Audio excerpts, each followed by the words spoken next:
Oh shit, we open it.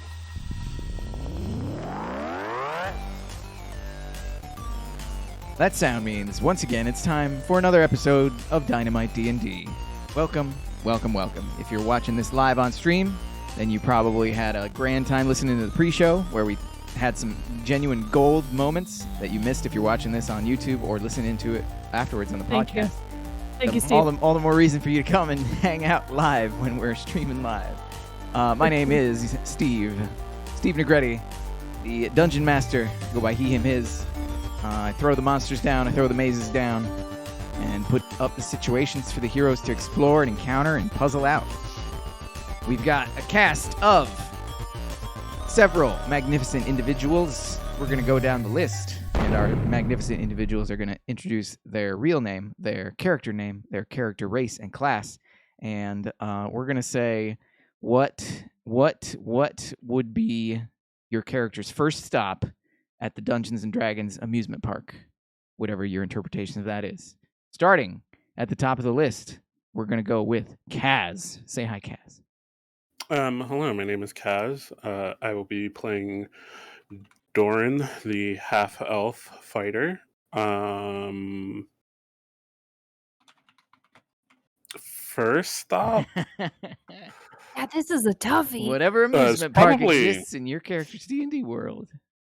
Probably if there's any place that sells funnel cake, because that sets the tone of the park. If their funnel cake is fucking trash-ass fucking garbage, I'm finding someone, I'm beating their ass, and I'm getting my money back. This is not the first time funnel cake has been referenced in our little pre-show stuff. I have it written down somewhere. I know where, but I don't remember where I put it. Something about funnel cake.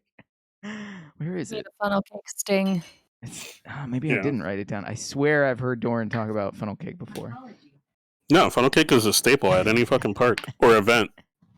That's just the dough that they funnel out, and it just goes on a plate, and then you just. It sounds like it shouldn't be hard, but people fuck it up. It's just like a wiggly churro or something. Like I don't. Next on the list, you want a little bit of stiffness to it. Next on the list with his own opinions about funnel cake. Curly, say hi, Curly. I dropped my microphone and it hurt. Curly just said wiggly churro. Yeah, wiggly churro is my original email address for Gmail. My name is Curly. I play the Furby, the Furbolg. I'm a druid. I'm level 9. What we're doing? Oh, so where would we go? I could be wrong because that's from a game from an inscription, and I think it's what it means, but. Mycology room? The fungi zoo? Is there a fungi room at a zoo? At an amusement park? Oh, amusement park. Sure, amusement parks have all types of stuff. We were talking about zoos earlier. Amusement is a broad definition. At a fair, perhaps? Because at fairs they have those I feel like Furby would go to science project that could. Or floral arrangements. The last fair I went to, there were floral arrangements. Yeah. Yeah, there's usually some local high school that they all get to put their prized whatever's up. It's the Mushroom Zoo in Oklahoma. Fantasy Oklahoma. And that is Curly playing Furby, the Furbolg Druid. Last but not least, Carissa. Say hi, Carissa. Hi, I'm Carissa. I play Britt Barrel. She is a dwarf. She is a monk. I'm pretty sure she's been to an amusement park recently. Let's see. I think she would just go to the games and try to get whatever she can out of the barkers doing the games. Probably anything where she's throwing knives. I think she'd do because she doesn't get to throw anything very often. So I think it'd be kind of a nice step out for her. Either that or bingo. Bingo's option 2. That is Carissa playing Britt Barrel, the Dwarven Monk. Last time on Dungeons & Dragons, it's been a hot minute.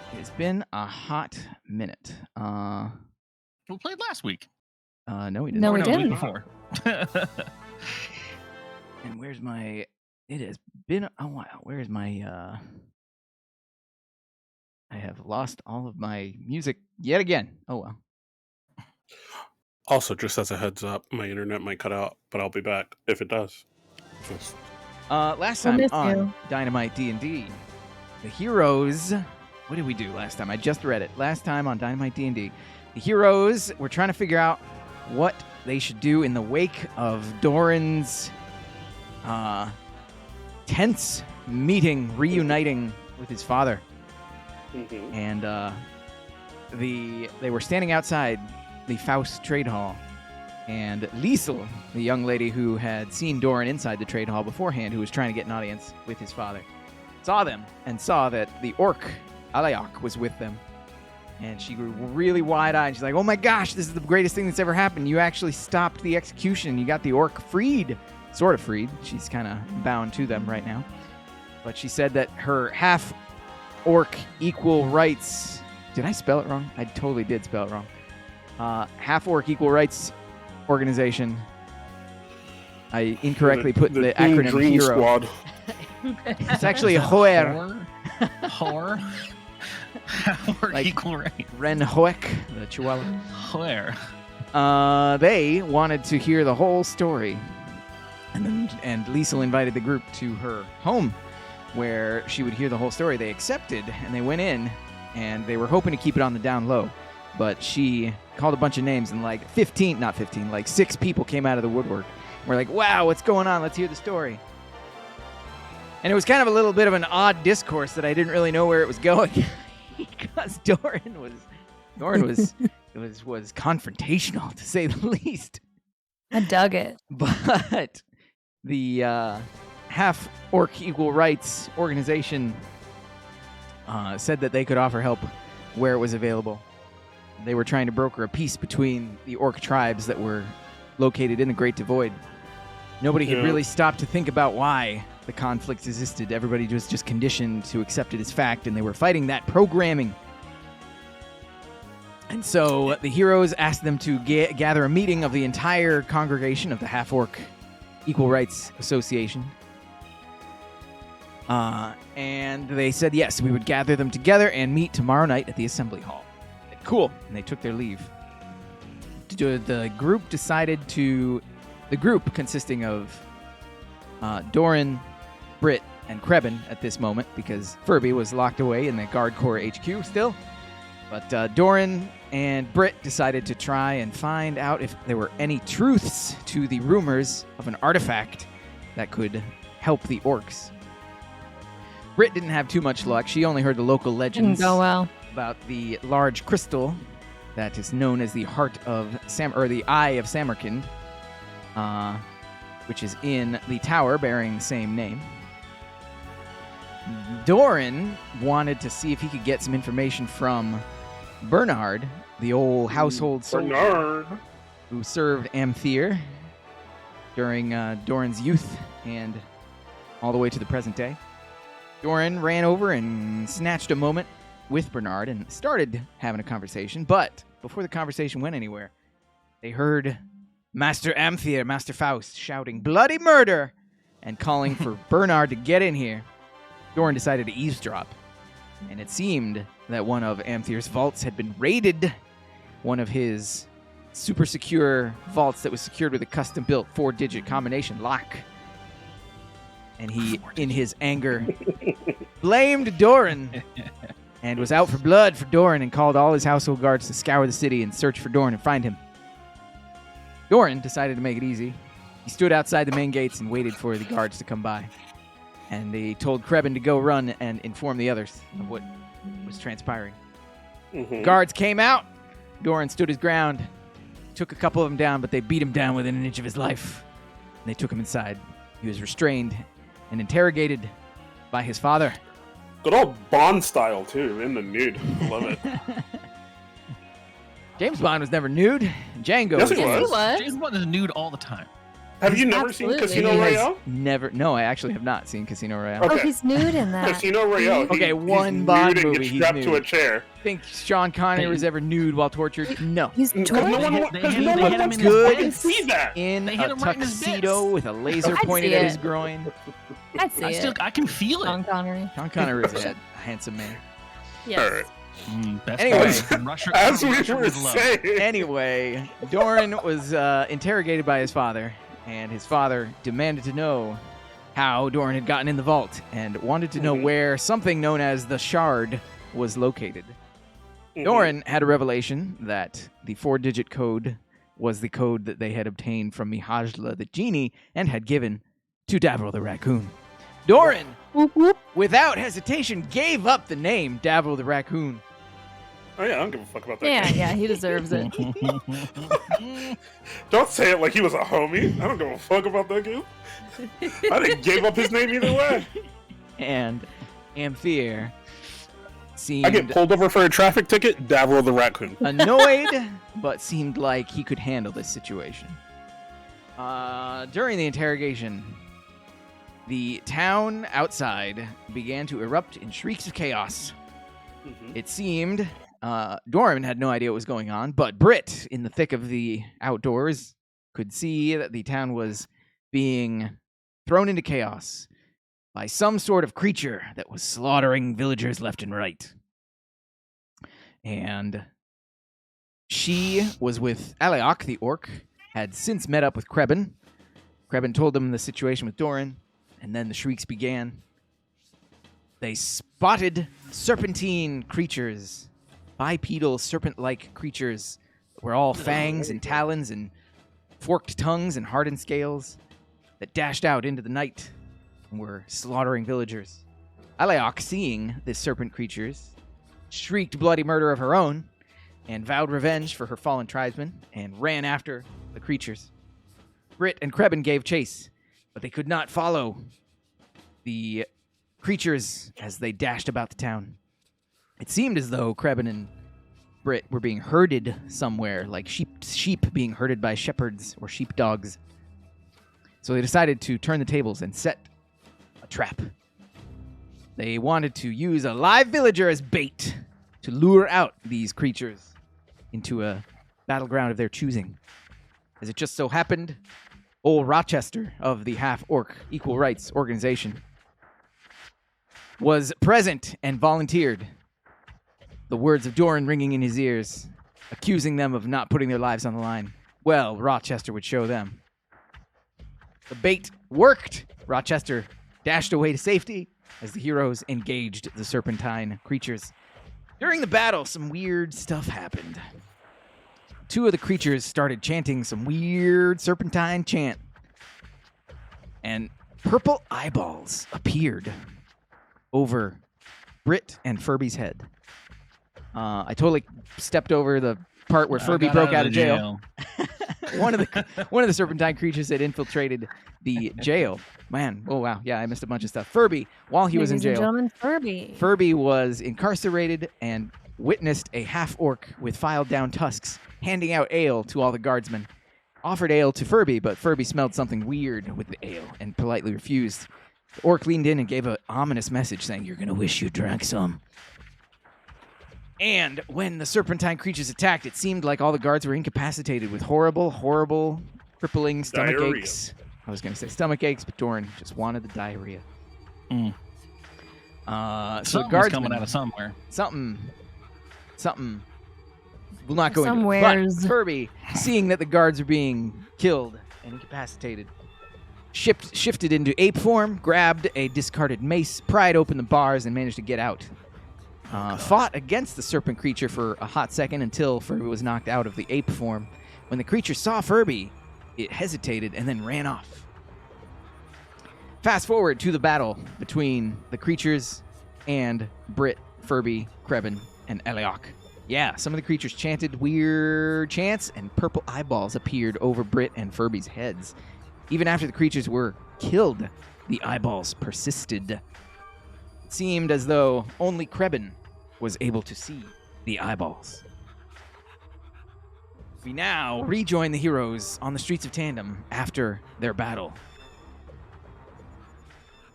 Aleok is kicking one of the corpses and defiling it. Whoa! like, Smiling. like carving it up in a gruesome display. Okay. Ah. All right. Okay. I'll give it to you.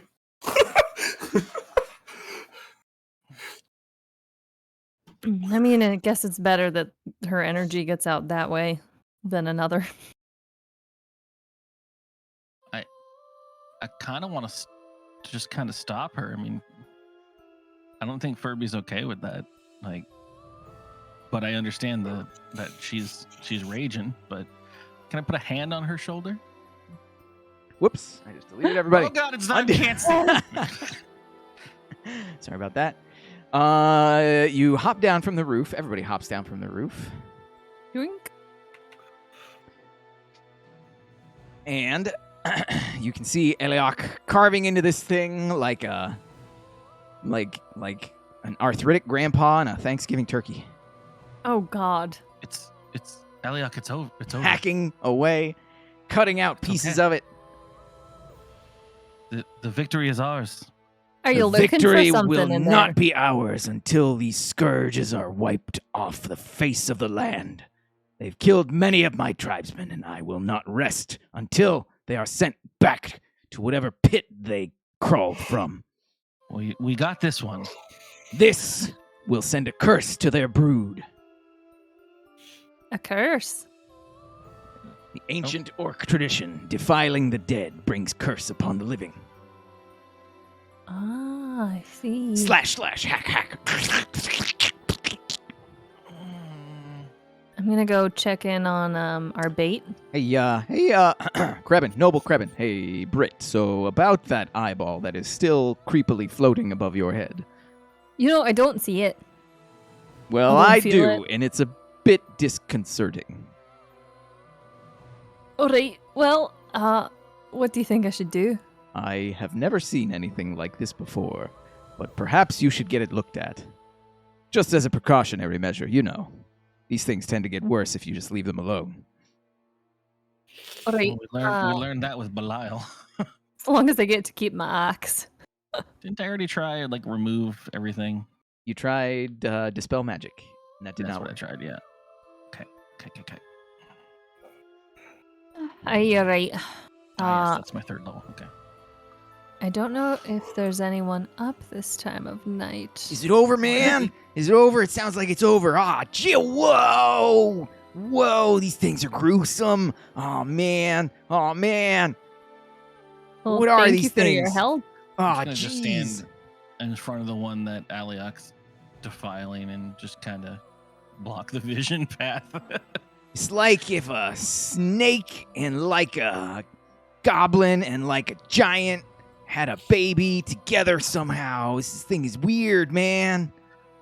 I would like to try to inspect the was it the undulating like gullet of the snake thing that was like vibrating when the eyeballs appeared? They were. Discern? Yes. You can roll a Arcana check. Got it. I think you're just gonna find a gizzard. I mean, I don't know. It just seems magical and biological at the same time. You can Like a gizzard. You recognize that this creature is nothing like anything you've ever seen in the land. Definitely That tracks. unnatural. And so you estimate that whatever they were doing, their uvula, undulating uvulas, was probably their version of verbal components for spells. We can disable them casting spells if we cut their gullets. Furby takes notes. Aliok gives you like really kind of look. There's people in here. Are they actually in here? Hello, everyone. Tiny mice. Be warned, there are some things out here you may not want to see, depending on your disposition. Does anyone in here know anything about dispelling curses, perchance? What? They were cursed too? Oh no! Oh no! Oh my babies, my little babies! She cradles these two dogs right here. No! Nobody's gonna take you away from me, my babies! Are they really cursed? I don't know. The information What do I you have know? this time. We're hiding in here because we don't want to die. What happened out there? Well, we took care of the ones who were nearby, but I do think that hiding is a good option, keeping yourself safe. We'll do our best to protect you. Do you know, I say again, of anyone who can help dispel curses, because there may be a curse element involved here. The only person that they reference is... The only person they reference who might have any sort of knowledge is Seneschal Ralak of the... she resides in the Eye of Samarkand. Really? Also, do we know if this is the only amount of snake creatures out here that are doing dirty deeds? Is No. it safe right now? I don't do we think still we know hear that. screams? You hear the whimpering and terrified Yes. yelps of all the people inside this house right here. They're protected. I got Brit in there. All the guards are dead or pooping. The cursed Brit. Yep. Do keep yourself safe. I do suggest staying indoors with the doors closed. Don't venture out tonight. Things are afoot, and you are correct to be nervous. Just jot down there the name of that person you're talking about for me. Xanarkin land. It's on the Tandem map. Great, thank you. Under the Eye of Samarkand journal entry. You don't seem to have a door here. You're standing in the doorway. I see a doorway. I closed the door for them.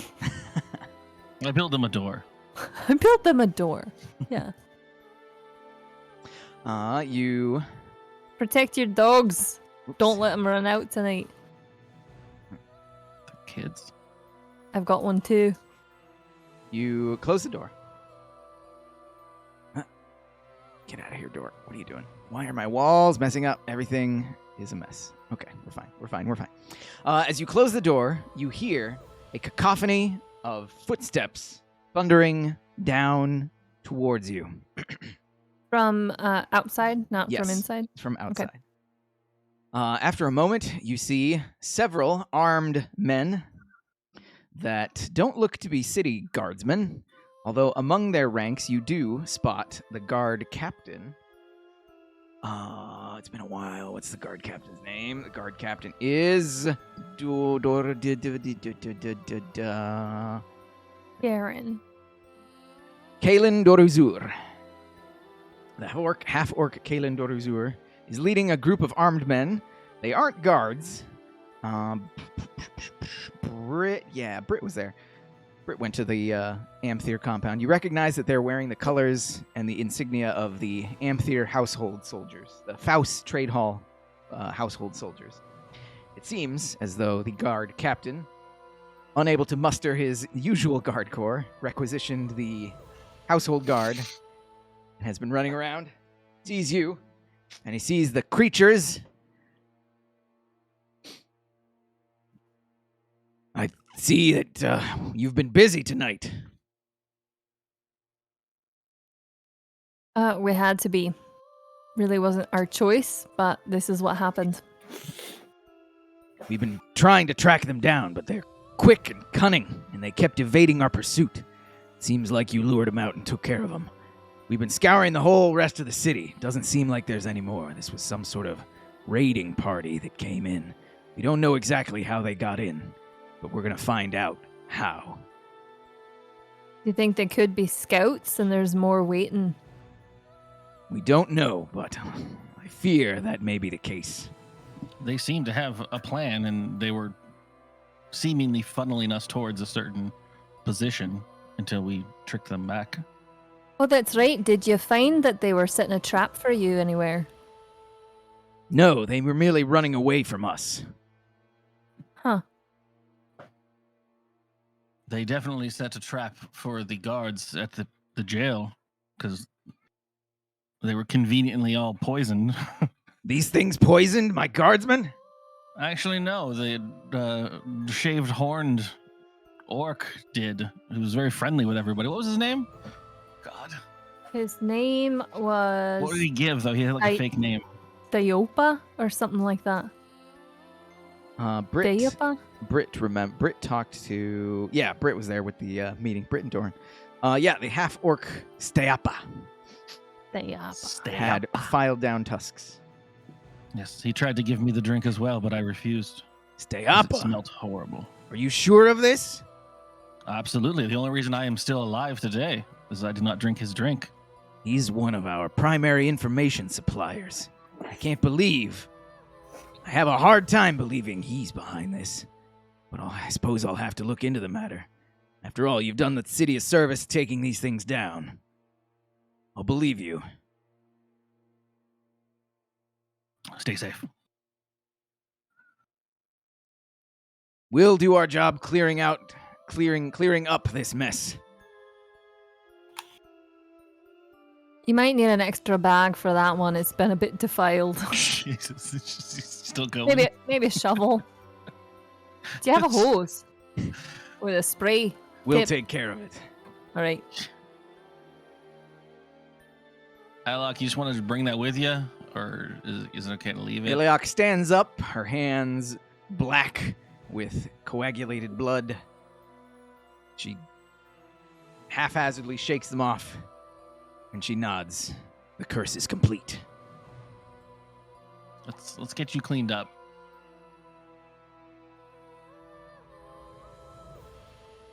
What do you want to do now? Have we established a place where we're staying out in this town yet? Or No, we Okay. have not. I mean, I could use a rest if the town is safe right now, even though we are cursed. I was thinking the same thing. We should rest. But I you don't know, particularly need it, I but- don't want to become a Belial infused creature that has their hooks into us for a very long time. I would like to find a place after we Okay. rest to get decursed as soon as possible. Yes, well, we have a lead now. So we can rest and then check out this person at the Eye of Samarkand and then see if we can find our friend Doran. Where the hell did he go? Well, I know where he is, actually, right? Britt Yeah, knows where he is. Krebin told you. Yeah. And see if we can... He's doing the naked bond thing.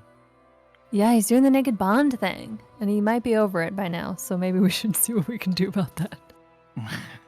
Maybe we should go get him, I guess.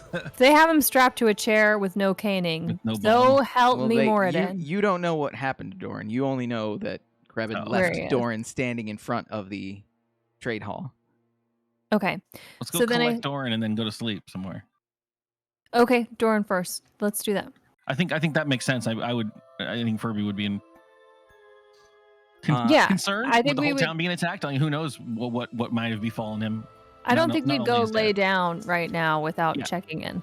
Absolutely, because it might be a very pressing matter. Especially, I mean, not necessarily like Furby wouldn't care that his dad is doing something. It would be more of that it might have been attacked by. You One of these go things. to the Faust Trade Hall, which is buttoned up tight, and the guards call out at you over the wall. No more visitors. Go on, be on your way until all this nonsense is finished. You know where our good friend Doran has scampered off to? He was here last we learned. Roll a Furby, I think he's in perception there. check, Furby.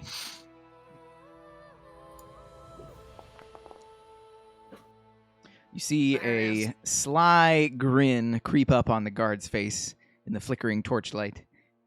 Oh, the young master is being... the young master is enjoying the hospitality of his father. They're having a heart-to-heart chat as we speak. Don't you worry about him. I can be pretty dense most of the time, but I don't think our young master friend particularly enjoys his father's company too much. What do you find so funny there, sir? Nothing funny at all. Nothing funny at all.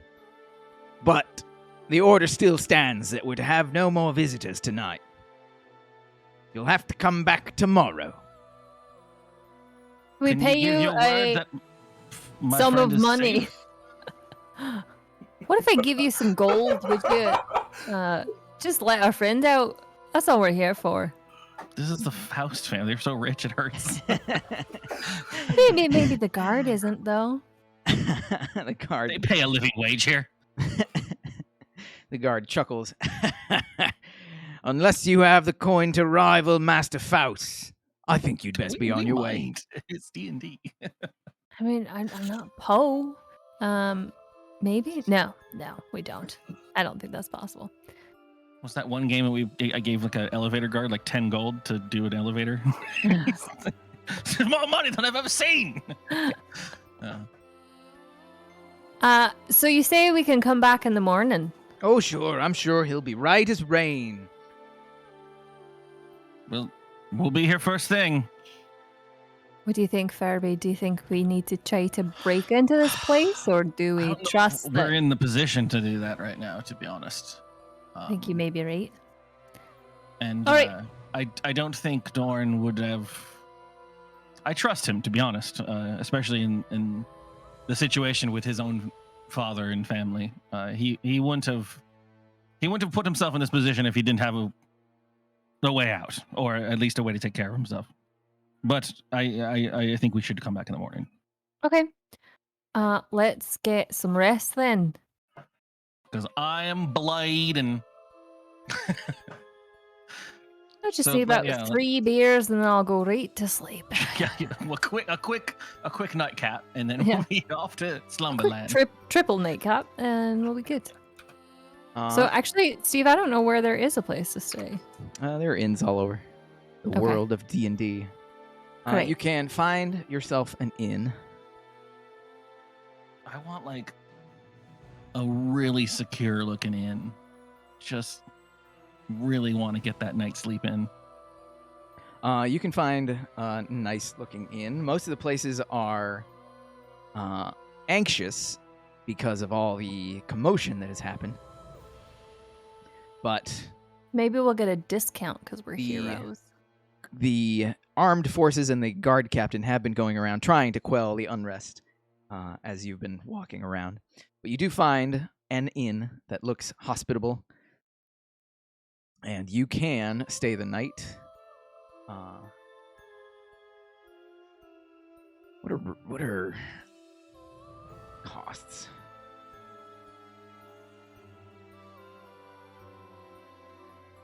I've lost all the tables. You can stay at this inn. They've got modest accommodations. They got pretty nice accommodations, actually. This one's a pretty nice accommodation. It's going to be 2 silver per room. So if you want 2 rooms, that's 4 silver.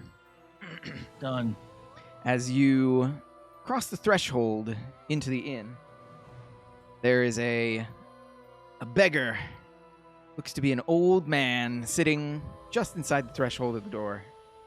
And he says, "Oh, alms for a poor man, alms for a poor man. Please, anything you could spare." Yep. Here's 2 silver. "Oh, generous Furbold, you are a saint among saints. Never have I seen such generosity. Never have I seen such a handsome and strong and tall Furbold. Perhaps you might be willing to spare just a little bit more? I have a family to feed." Well, I'd like a nice compliment like that. I'd also give him 2 silver. "Oh, and an unbelievably beautiful Does he like turn from shuffling to me to like shuffling over to Britt? and strong, and has That's a right. beautiful fashion sense, and such jewelry that you have made. It boggles now Furby's jealous of that, and Furby's going to give 4 silver pieces back to the guy. And this Furbolg, who has the staff of and learned individual, such a beautiful jewel set in his staff, and a shield, Furby's now a wooden shield that looks to have been carved by a great mighty tree that surely lends an air of wisdom to you. Likes your stuff. While holding 2 more silver pieces, Furby is now fanning himself while looking upward. "A noble creature, ever I saw one. Furbolgs, they live in harmony with nature, but you see the greater balance in here, fighting while others would hide. You stand out and fight for the good." I say this is our greatest dungeon we've ever done. I flick the gold, or the silver, sorry. Feel so affirmed. We can just go ahead and fast forward this. I'm just going to deduct a gold from Furby's inventory and just call it a day. Having been adorned with such riches from you both, he offers to go up to your rooms and tell you a tale the likes of which you have never heard, a tale that only one with his years of experience and hard life learning could know. I'd be down for that. Can I just make sure he's not hiding any sort of like murderous weapon that he's going to try to kill us and steal the rest of our money? Family, Brit. Roll a perception check, Brit. All right then. Once this loads, I will. Here we go. 15. Let's see. Could I pay him to be a white noise machine? Just stand in the corner. Just give me waves now. Give me waves on the beach and a little crab. What? See, it's an old man who's just clutching it's not even a cane. It's just like a stick, like a eucalyptus stick that you'd pick up off the side of the road. Does not appear to have much in the way of possessions, just a stick and a heavy, tattered, dark cloak. I've already invited him up to the room. It is over. But Thank you, Furbo. Please lead the way. I'll hang out in Furby's room with this guy, but he's not coming into my room. You go into Furby's room. He closes the door behind you. And a voice that is much younger sounding comes from out of the folds of the cloak. You always were a little bit gullible, weren't you there, Furby? Oh, Jesus. And he flourishes the cloak off of his head, pulls off the false nose that he was wearing, and before you stands a man, very handsome half-elf, with golden hair. It is, of course, Davril the raccoon. Didn't you inspect him, Brett? Apparently not close enough. I still want that story, Davril. Davril the raccoon says, "Oh, I'll tell you a story that has yet to see an ending." Furby starts to lay down. It seems that your friend Doran has made his way into a spot of trouble. Furby pours himself a cup of tea. Clever though he may be, getting into the Faust trade hall the way he did, I think he's gonna be feeling it in the morning. He tells you the tale of how he witnessed Doran stand up against the household guards and get overrun and dragged inside. And the resulting interrogation that he skillfully and deftly overheard about how his father was angry that the vault had been raided, how Doran had realized that the combination that you had given to Davril the raccoon must have been what had opened the vault. I am terribly sorry I didn't tell the old chap beforehand, but, well, you've met the old man Amthier yourself. Not exactly the most generous individual now, is he? I hardly think he would have shared the wealth, as it would have been said. But well, let's talk about the thing that you stole. The thing that I stole. Wouldn't you believe it? The darn thing's a fake! Oh. Amthier seemed to think it was real by what you described. He seems quite mad about it enough. Yes, which raises the question, did he actually get duped? Or is he playing the long con and making everybody believe that he's got the real thing? What is it? He flourishes out from under his cloak, from you don't even know where he was keeping it. A shard of a crystal. Nature's pocket. That is a clear crystal shard with trace amounts of milky white whorls inside of it. This is supposed to be a shard of the Eye of Samarkand. But it's a fake. What's that name again? It is absolutely a fake. How do you know? You see, if you look really, really closely, he pulls down a pair of... Actually, Britt, do you know what these are? Are they Olna had them. Olna had... you recognize this accessory. You recognize that he has eyes of minute seeing. A pair of goggles that allow you to examine really, really, really tiny details. Well, Any- Olna's on my hand. Maybe I'm absorbing the knowledge He, from her. well, I mean, she had them. She was wearing them. You remember them from the time that she was out and about in the world. Oh, You okay. recognize this accessory. And he pulls them down over his face and he says, you examine really closely inside. An artist, some artist long, long ago left a riddle inscribed inside this crystal.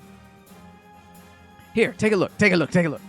He hands you the eyes of minute seeing. His hands brushing against your fingers ever so slightly for ever so briefly as he hands them to you. Uh-oh. Britt holds it together. Okay. And he shows you She's a professional woman. the crystal. You can see inside. It appears that somehow, through some sort of artistry that you have no idea how they did it, the artist carved words inside the interior of the crystal. The modern day equivalent. You ever seen those like acrylic cubes with designs etched in the middle of them? Yes, yeah, it's almost like little tiny bubbles. It's like that. I don't have no idea how they do it in modern times, so you don't know how they did it. But you can see It's math. You can see that inside is an inscription. And the inscription reads as thus. Create journal entry. Crystal inscription. Paste. Show to players. There you go. Forest and sand, they meet as one. The tower stands till lands undone. A broken heart all but destroyed and cast into the Great Dervoid.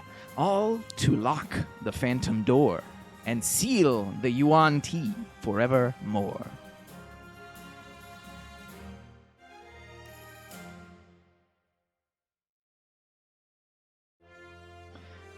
I'll be damned if I know what it means.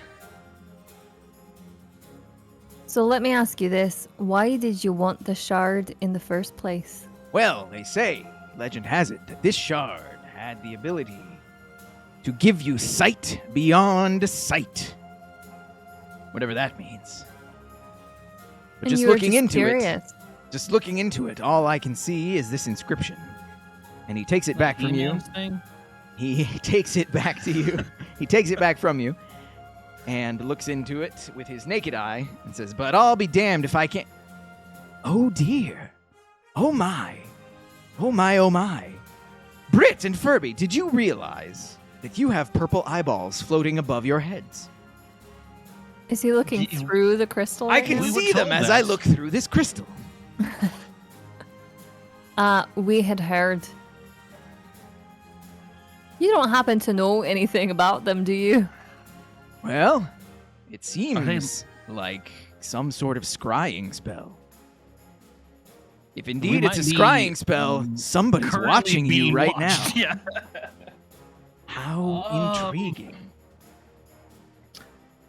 It might be a That's not fake, good. but apparently it still has some sort of power. Yeah, that concerns me. You were saying that how fake this was, but why would it be imbued with power and also a fake? I guess to throw people off, maybe. Well, it's still a bit unclear to me how you know it's a fake. Because you said it's a fake because it has an inscription. You think and you think an ordinary piece of crystal like this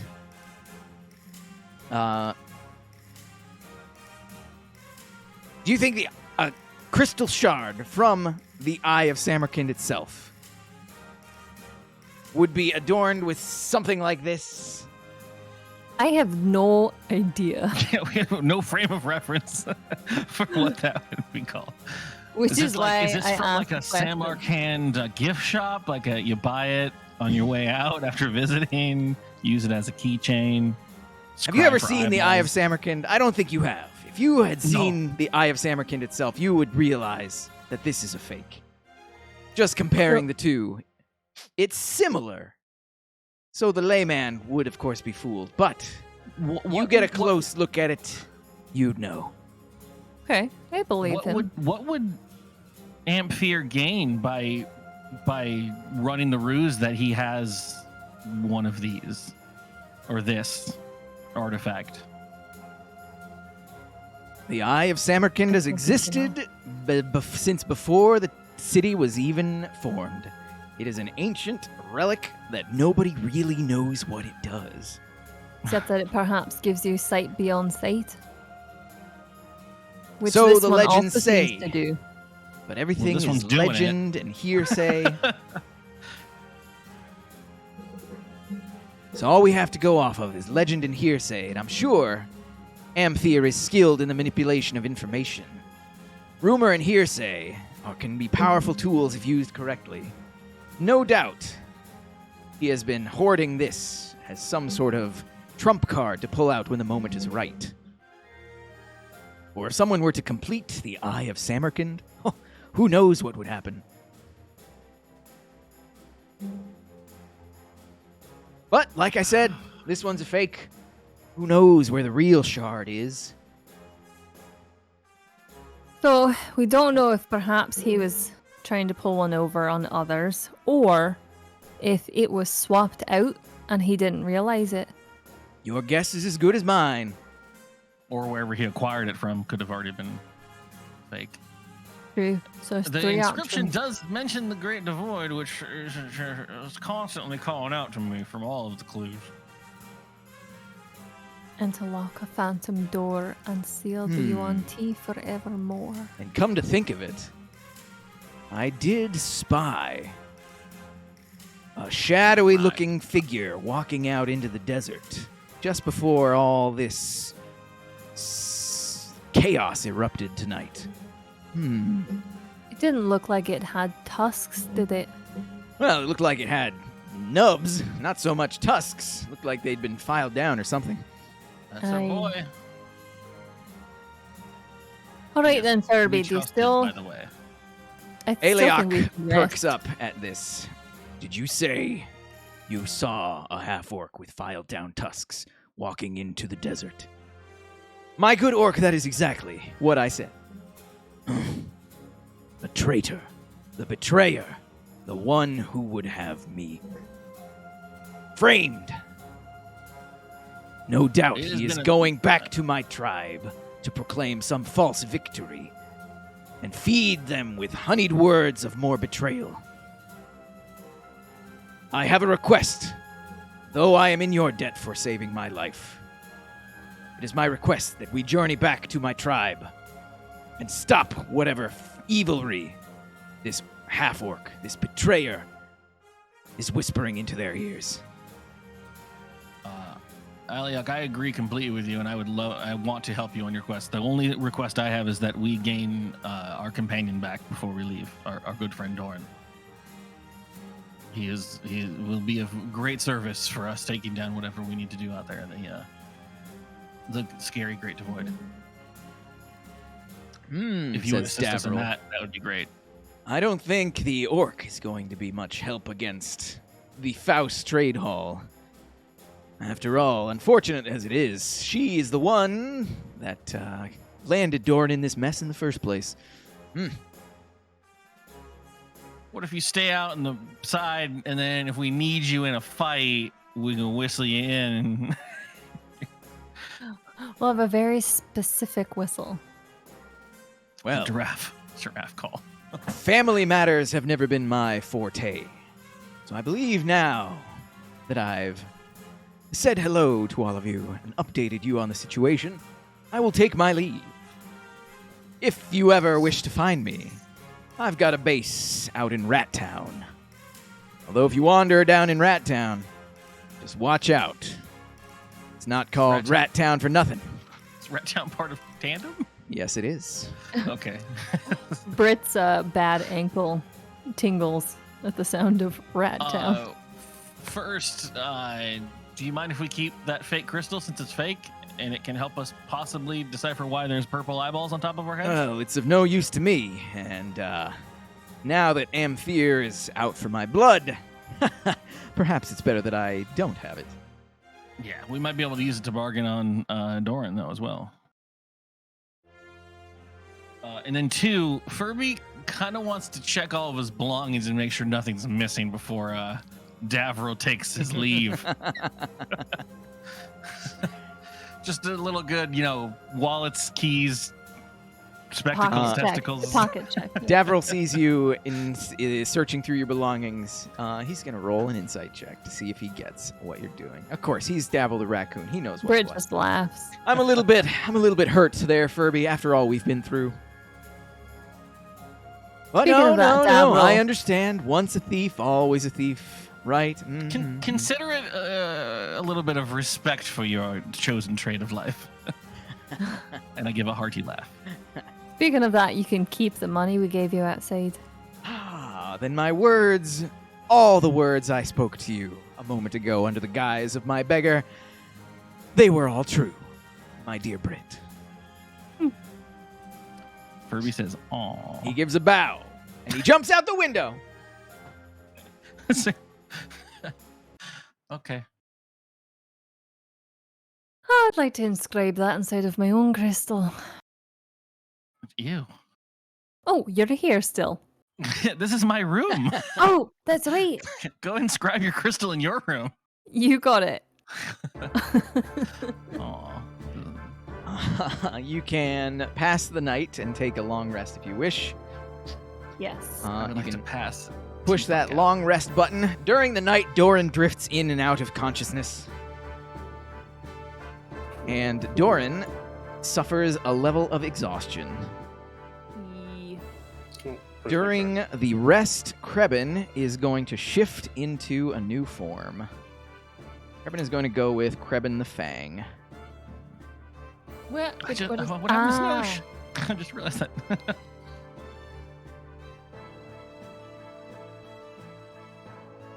She's been Aslan. busy with South by South. That's still going, Well. isn't it? Snowshoe said working late today. Mm. So yes, it is a new day. Yeah. It's a new day in Tandem. The city is still a bit anxious from the events of last night. You can see as you walk the streets, a number of the actual guard corps are actually up and walking about, but you can see that they are in visible discomfort.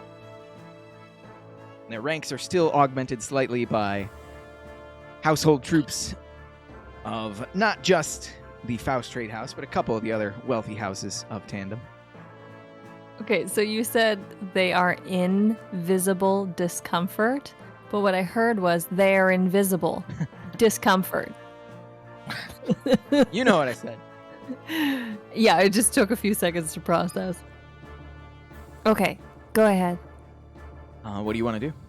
I wanted straight head to Amphere or the Faust House. Let's get him out. You head over to the Faust Trade Hall once again.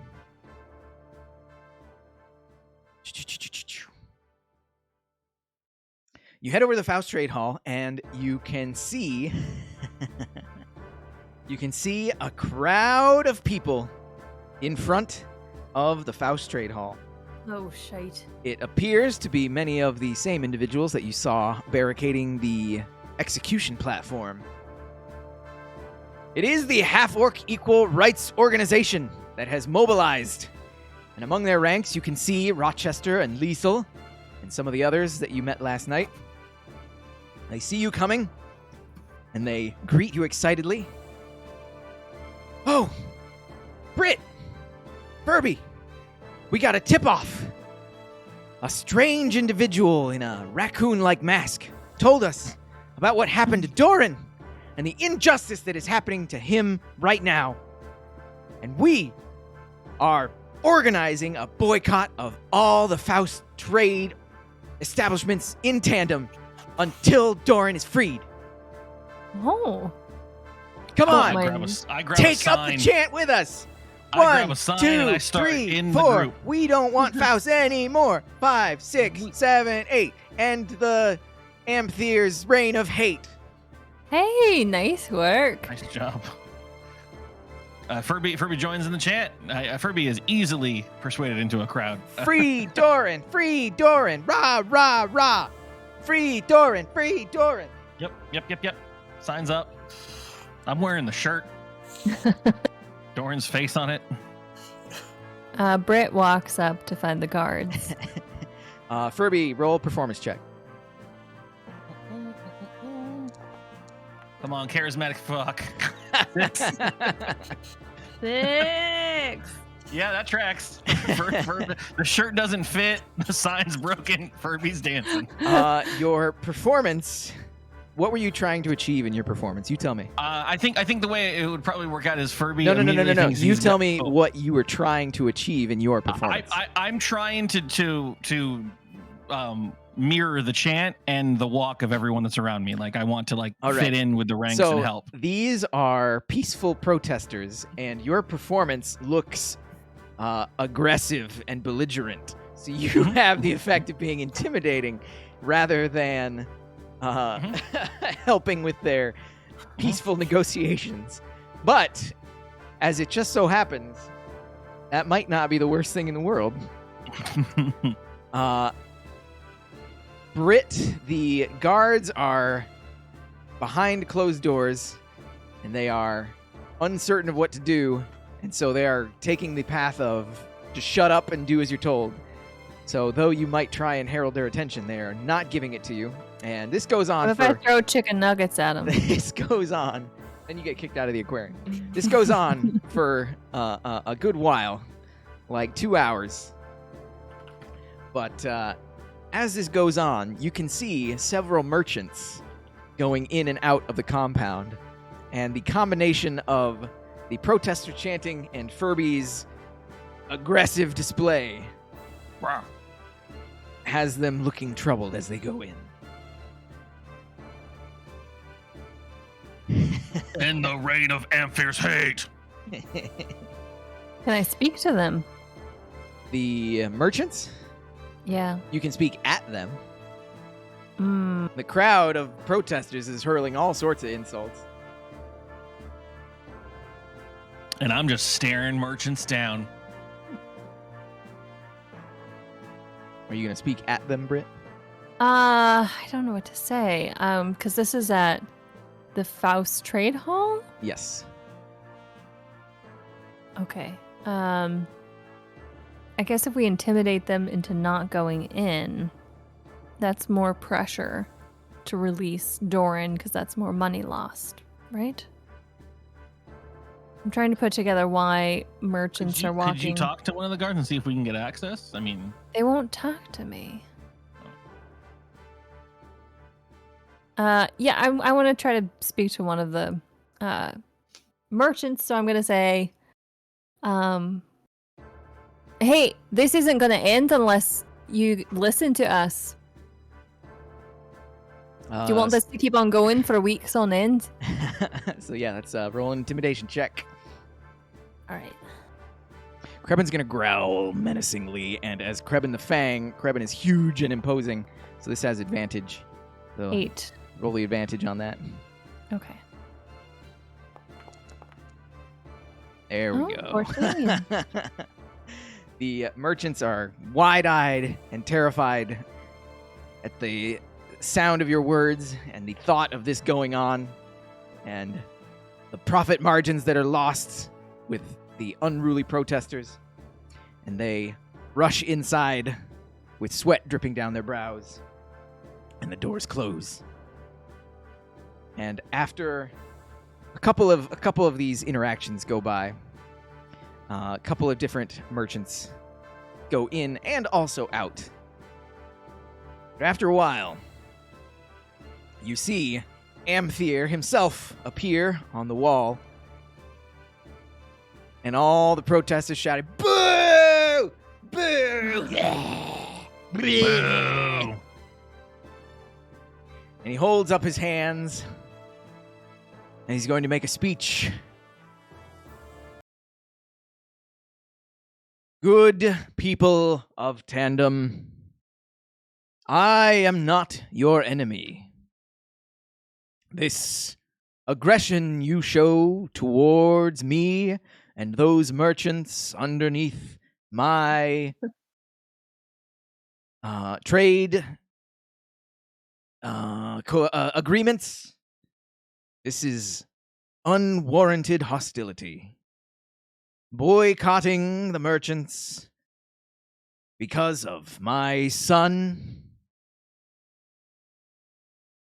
My son. We want to speak to Doran. My son has helped you a little, but he has earned this place in your hearts. I am not an unreasonable man. And so I will offer up a trade. I release Doran here and now. And the doors of the compound open up, and you can see Doran, beaten, bruised, and bloody. Naked. He's not naked. He's clad in his own Roll for clothing. And he is unceremoniously dumped outside the trade hall. I trade you, Doran, and I ask, in exchange, you bring me the one known as Davril the Raccoon. Davril the Raccoon will fetch you all a fine place in my good graces, as well as a fine addition to your purses. Let it be known here and now, the reward for Davril the Raccoon. Land, status as a merchant of the Faust Trade Hall, and 10,000 gold pieces. The crowd gasps, and Lisa leans in. This is the most generous offer that Amthir has ever laid down. Even more generous than the reward for bringing Doran in to talk to him. Generous? This is a murderous bounty. Are you asking dead or alive? Alive. It's less murderous, but it's still a bounty.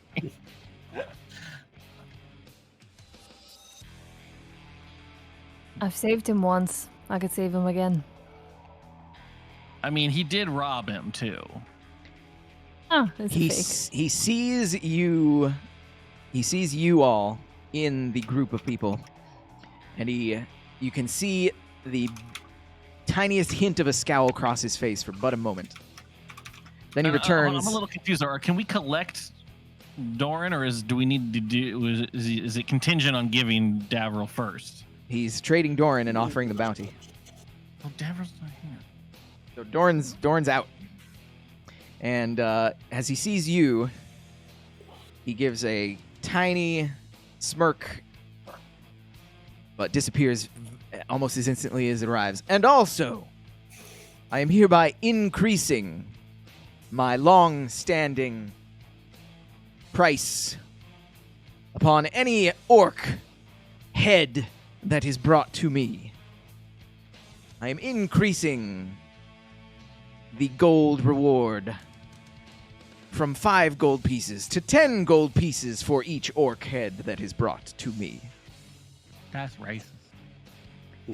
At this, the crowd gives another boo! And you can see Amthir smiles.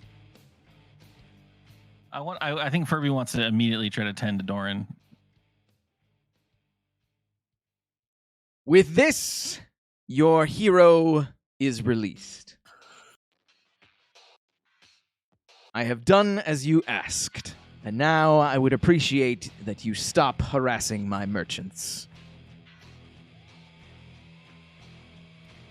Liesel leans in and says, I think we won.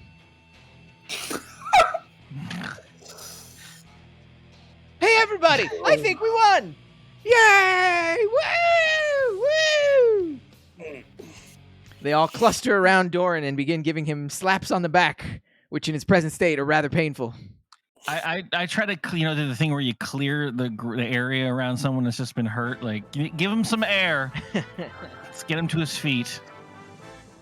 How are you, good friend? Better than I thought I would be. You really showed him. I think he has won the day, but we have many things to yet win the battle. You want to go to the desert? Aliok steps forward. Oh, We have Aliok. retrieved Doran. Great place. A great place for you right now. Now, we should go and meet with the... Oh, shoot, what did I call her tribe? The tribe of Shargas. What? Before we head out, I think we need to get these purple eyes taken care of. Your Our eyes are shamans have rituals that can assist you. Oh, is that right? Yes. All right, What is- fuck it, let's go. purple? What is happening? Catch you up to speed on the journey there, bud. We'll clean my friend up, and then let's get out for the time being. Britt just tries to overhear any conversations that might be happening about this said bounty for the raccoon. Well, are you... Can we tell? Aliok is eager to be on her way. Are you hanging around or are you on your way? Nope, just as we're walking through, she would be listening. Roll perception check with disadvantage. Ooh, here we go. It's gonna be the most perceptive. You guys just wait. 13. The only notable... I mean, people have heard of Dabble the Raccoon. You hear a couple of them. Wasn't he out of 7 gates or something? You're passing by. Stole a bunch of gold from this.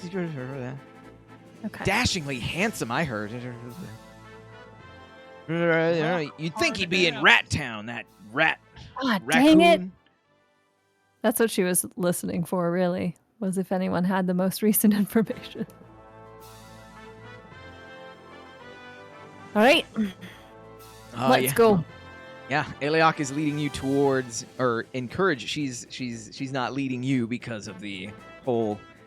She's your ward, but she's urging you towards the main gate of Tandem. Yep. Hopefully she still has her cloak on, the hood. Yes. Yeah, no, I'll walk with her as like the being led but leading as the biggest looking one here. You Anyways, make it to the main gate of Tandem, and you exit the city. TMG.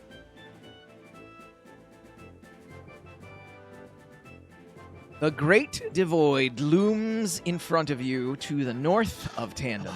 So much I read about this place. It is a wide expanse of sand and sun. Only the tiniest, scrawniest, scrabbliest, yet heartiest of plants grow in the arid desert heat. Creosote.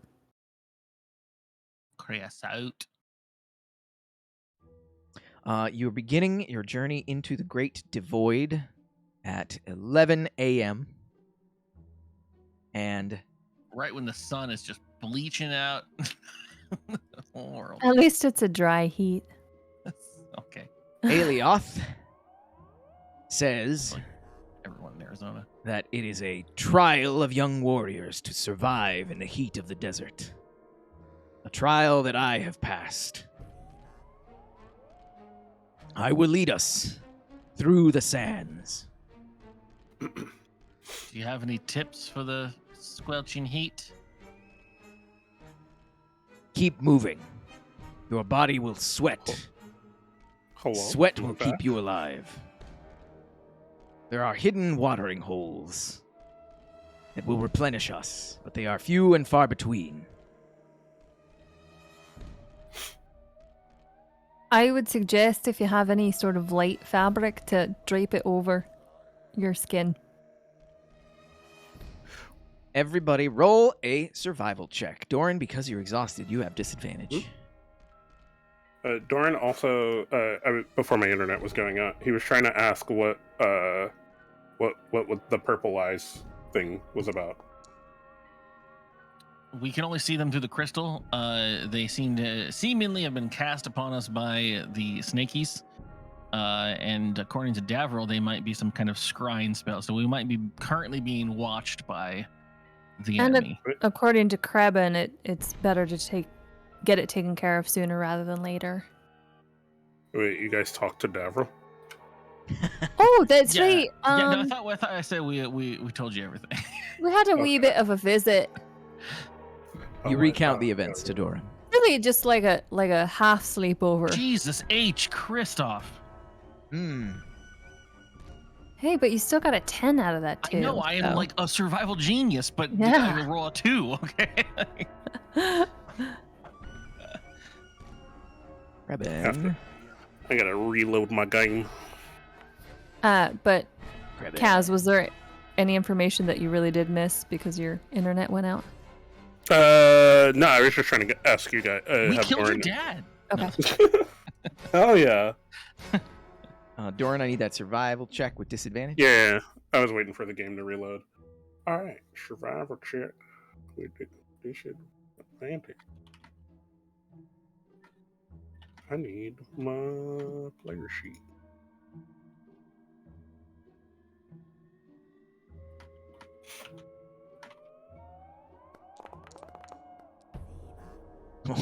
Oh, ouch.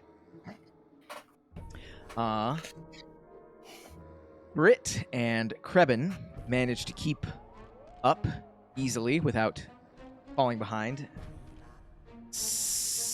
Furby and Doran. Do I still have 1 health? Right? Yes, you have 1 health. Okay.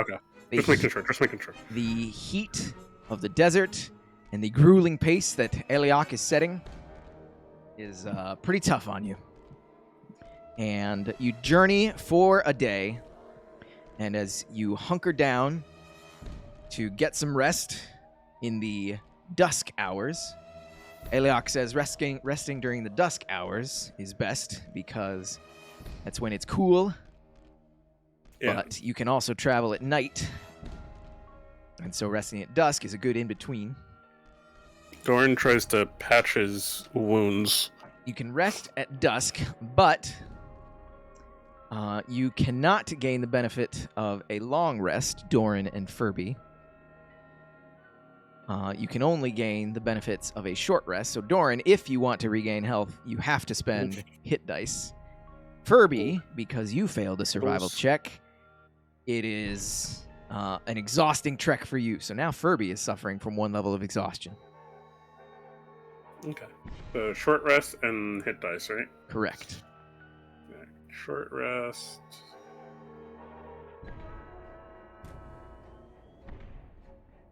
If anyone feels like taking a risk, I still have this bubbly red potion that I don't know what it does. Keep that in mind. Roll a die.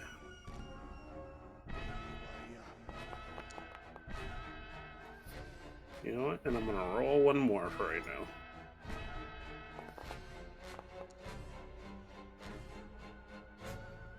Actually, I'll roll 3, so I'll roll 1 more. Yeah. Okay. Patch myself up a little bit. All right.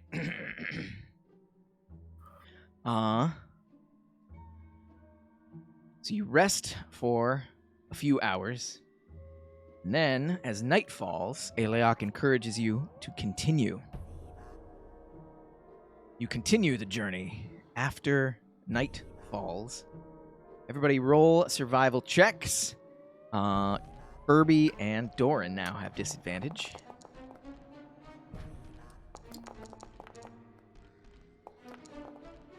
Oh.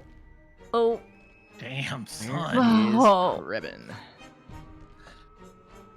Everyone gonna get that bad. Yeah. I'm about to get sunburned. We weren't built for the desert. Krebin as well. No, I grew up in caves. So it's nighttime, so you're not getting sunburnt right now. In fact, we're gonna go polar opposite. Everybody, Furby Hypothermia. Furby is fine. Britt, Krebin, and Doran. The night in the desert is crazy cold. It's like From lack of moisture in the air. it's like mercury. Gets Liquid pee. unbelievably hot on the sun side and unbelievably freezing on the cold side. So, where is my D10? Y'all take 3 cold damage as you travel Come on, man. during the night. 21.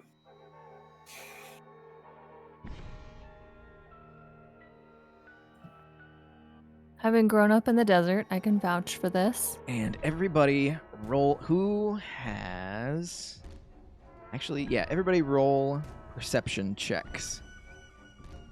Again, Furby and Doran, disadvantage. I think Furby stepped away. Hmm? 14.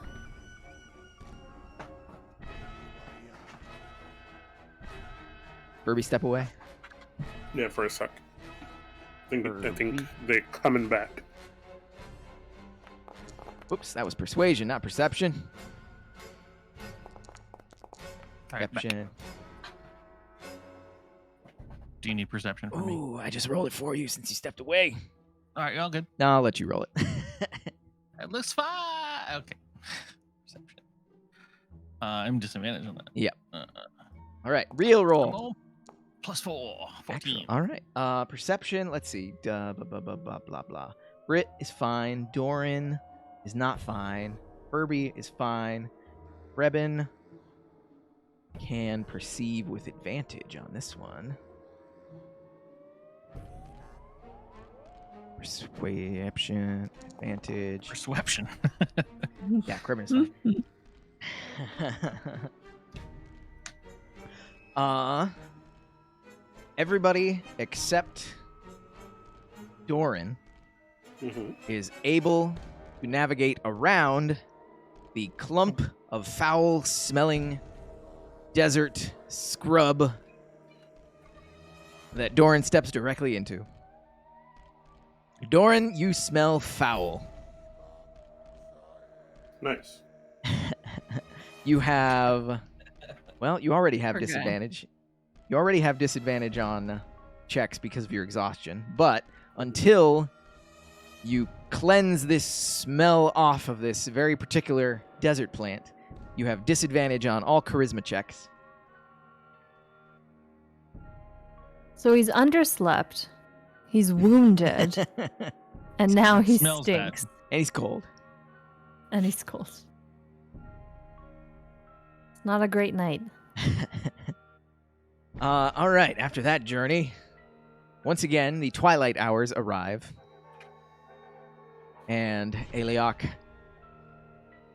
hunkers down and says that we should rest again. I do whatever Aliac says. Yeah, I'll take a short rest. Yes, you can take a short rest. Okay. Spend hit dice as you see fit. I'm gonna roll one hit die. One hit. Okay. Okay.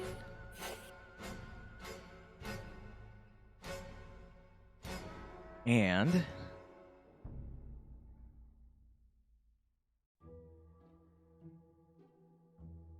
you continue on the journey. At this leg of the journey, it seems Eliok is able to keep you in the shadow of large sand dunes. So the heat is not as much of a problem today. However, she hunkers down and notices something that catches her eye. And she points out some sort of slithering serpentine tracks in the sand. Hmm. Moon scorpions. It's creepy. We are not alone in these dunes. Stick close to me. How? It's only an hour.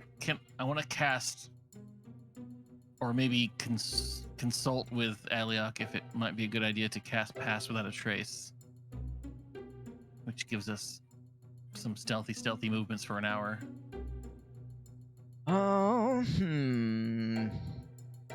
think Furby would just cast it. Well, there you go. I got it. Let's do it. You can cast Pass Without Trace.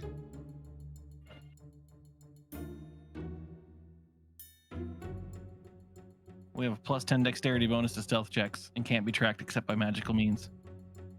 We leave no tracks or traces of this passage for an hour. Can't be tracked except by magical means.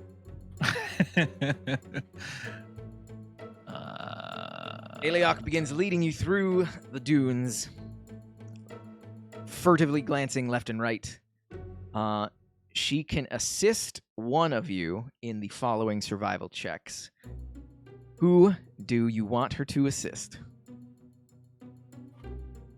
No, not me. Let's go with Doran. She's Right. Everybody roll survival check. Doran, since Aliok is assisting you, you can roll normal. Furby, you are still suffering your Still level of exhausted. exhaustion, so you have disadvantage.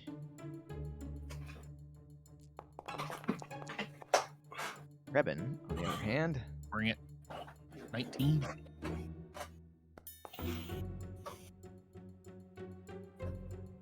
uh, 15 Doran. Doran is fine. Furby is fine. Rebin might not be fine. How about Brit? Kreben's got bonuses, right? Not in this form. All right. I don't know how Kreben works. Oh, Brit's fine. Hey. So that's 1, 2, 3. Oh yeah, Aliok has to roll as well. 3 of 5. That's a majority. Yeah, 3 of 5. You avoid. You actually spy them, but they don't spy you. You avoid a group of the serpent-like creatures. Mm. Actually, you see them before they see you, so I'm going to activate this Ooh, map. we hide. And I will say you can choose what to do because you can see them, but they can't see you. I would I like vote for to- trying to pass without a trace. I agree. And scoot on by. You can see 3 of these serpentine creatures. They look like humanoid snakes. They are scrabbling around the bones of a very large creature that are bleached in the sun. I also would like to try to avoid them completely. You may avoid the group. Everybody roll stealth checks. Disadvantage. Correct. So stealthy. But you have +10 to your rolls. 12. With the fucking stealth check.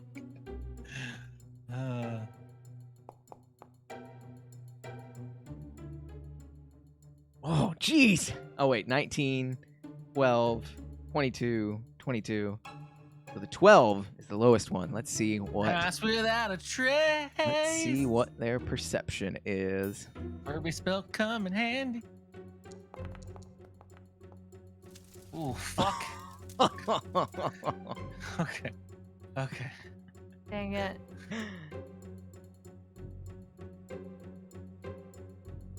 They perceived a 13. Furby rolled a 12. So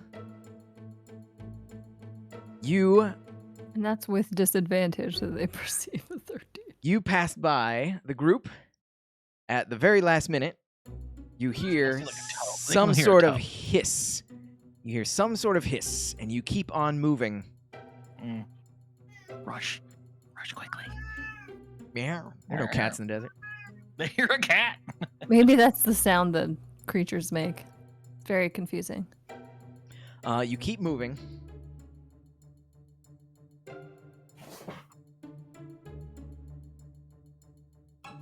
as... Where were we? We were in daytime now. As dusk falls... once again, Eliok gives you the choice. She says, I don't know what those creatures were saying, but they may have spotted us at the last minute there. I can't be certain if they'll follow us or not. Do we wish to stop and rest, or do we wish to continue on? Furby votes for stopping. I trust the small amount that they might have hurt us is not a concern. That's how Furby's feeling. Could Eliok and I take turns on guard? Yes. Let's do that. Would you suffer exhaustion from that? I guess turns, maybe. Not If necessarily. we take turns. Okay. My vote is for sleeps for me. Okay. Doran's just trying to, lick his wounds, basically. Yeah. Just trying to breathe. Every advantage you can get to. Trying not to fall over. Trying to get that stamina back.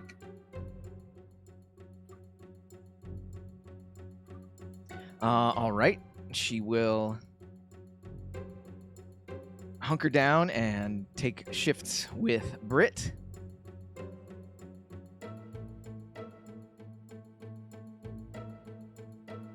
Y'all can take short rests.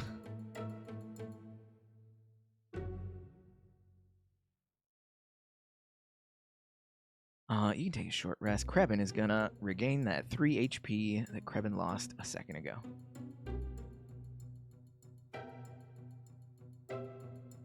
All right.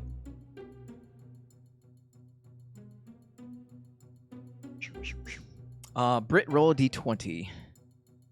You got it, boss. Oh, we can do it down here now. And enter. Why do I feel like the other way was easier? Ah! Why is there 2 of them? Because you probably pushed it twice. I only pushed it once, your and then I first- hit enter. Your first roll was a 4. And then I hit roll because enter didn't roll it. So maybe enter increases the number? The rest passes without incident.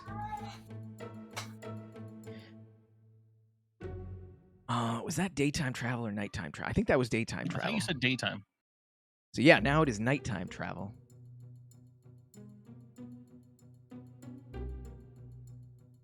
Once again, everybody roll a survival check. Alioth can assist one of you. Not Furby. All right, then Doran, Nice. you can roll regular once again. Everybody else Okay. will roll. Fun.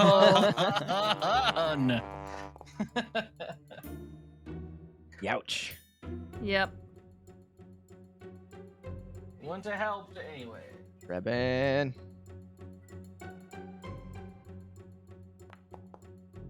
Oh, Reben, wow. All right.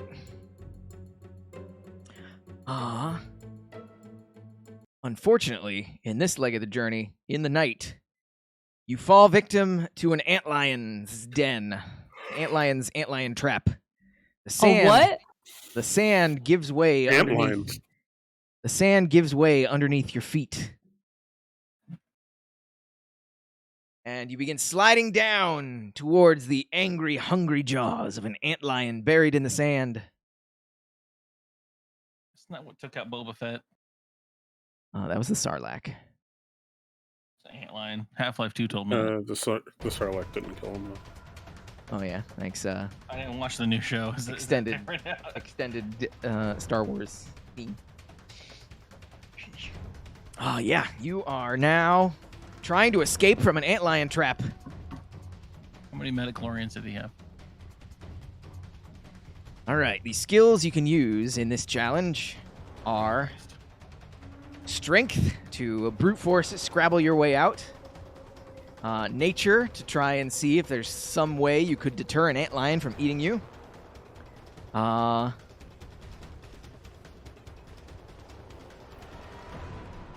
Where are my skill lists? Animal handling, since this is a natural animal, to try and achieve something. So yeah, animal handling, athletics, nature, possibly a bit of survival. So yeah. Group skill challenge. Everybody roll for initiative once I put you in the initiative order. Oh, where is everybody? Is it supposed to be dark? Should I be able to see something right now? Nah. Okay. It's an antlion. Yeah, my screen. Antlion. I just got my eyes closed. I'm just gonna put you on the old. This is the group that you saw a second ago. That may or may not have followed you, but just to put you down here so you're in initiative order. And there we go. There's that and that. Everybody can roll for initiative. Sorry, looking up what an antlion might look like. Just put those two together. A lion with mandibles. Ugh. I don't like it. All right. Britt, sorry. roll initiative. Yep. Sorry, looking at photos of this disgusting bug. Nice. Britt is first. Britt, what skill do you want to attempt? I would like to attempt, and you said animal handling, athletics, nature. Animal handling, athletics, We're going nature, with animal handling. Animal handling. or survival. Oh, hold on. Notoriously bad at nature checks. Survival. No nature. Yeah, I will never, ever, ever roll a nature if I have to. It's gonna be the way to win the game at level 20. Survival. I can roll it now? Yeah? Yeah.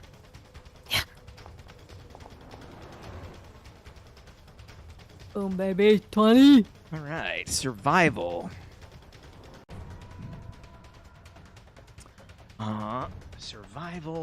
Survival. Surviving an antlion trap is sort of like wiggling out of, I'm totally making all this up, sort of like wiggling out of quicksand because the sand underneath your feet is super loose. And so, increasing the surface area that's coming into contact with the sand gives you more traction and able to maneuver more effectively. So that's what Britt does. She flattens out her whole body and throws her cloak. Oh, maybe I grab the corners of my monk robes. Yeah, you make yourself real. Spread them out. Make yourself real big, covering a lot of surface area. And you manage to not slip down so much. Okay. Giving you a success for the challenge. That's one success. One. Doran. Yes. What check do you wish to attempt? It was animal handling, nature, and what was the other one? Animal handling, athletics, nature, survival. Or if you want to make a case for something else, I'll listen to the case. I will go with athletics. Disadvantage from your exhaustion.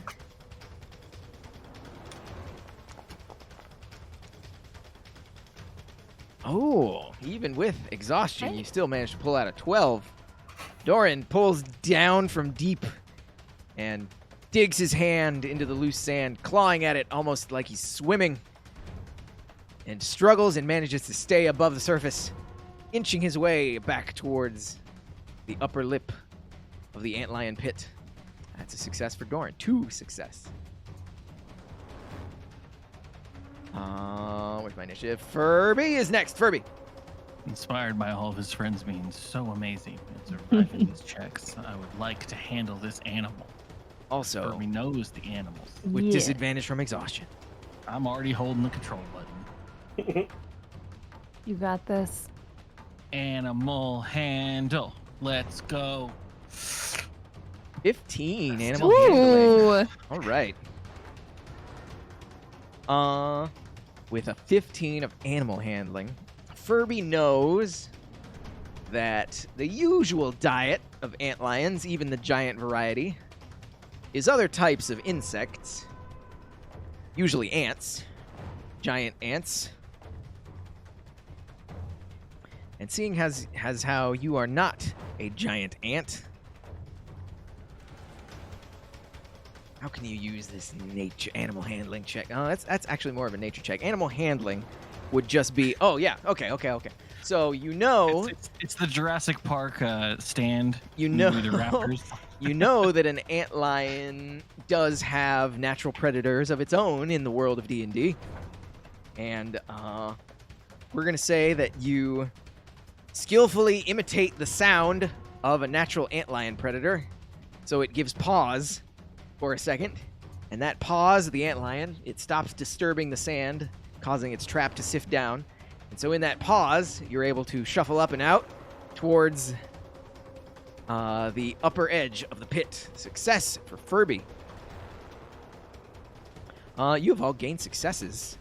3 successes before 5 failures. I'm going to call that a success. You escaped the antlion pit. The hesitation that Furby has caused in the antlion allows the rest of you to escape.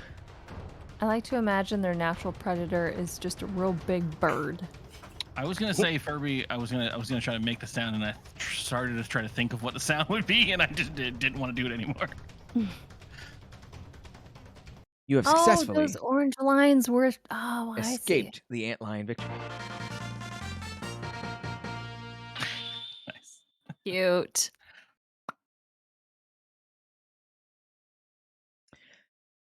Aeliok. Aeliok commends you for staying calm under pressure. Lesser warriors panic and thrash about and succumb to the pincer jaws of the antlion. Pincing pincers. Well, we've been in a scrap a time or two. Appreciate your help there, Elia. The next bout of rest. We've gone through a couple days and I have not been advancing the timer. It's been like 3 days already. 1, 2, and 3. So that was nighttime antlion. This is going to be daytime regular travel. Yes, it has been a short rest. You can all take a short rest and burn hit dice if you so choose. If you have any left, Doran. Wait, you just laughed at him. Wow. You have 5 hit dice left. Who? Me? You. Yeah. Yeah. You can take a short rest and spend hit dice if you wish. I'm gonna take the fine. I'll spend a couple. Fine.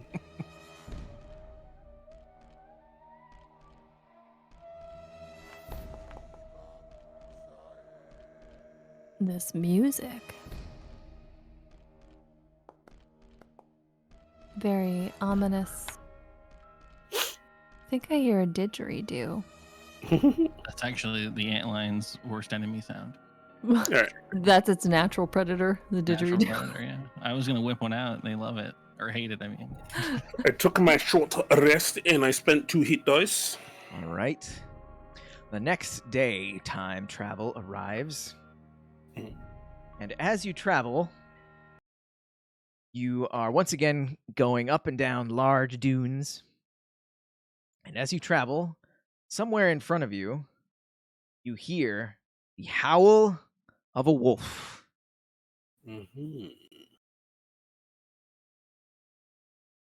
Krebin, maybe it's a cousin of yours. Yep, that's rude. Krebin, does it sound dangerous? Does it sound aggressive? Aeliok perks her ears up.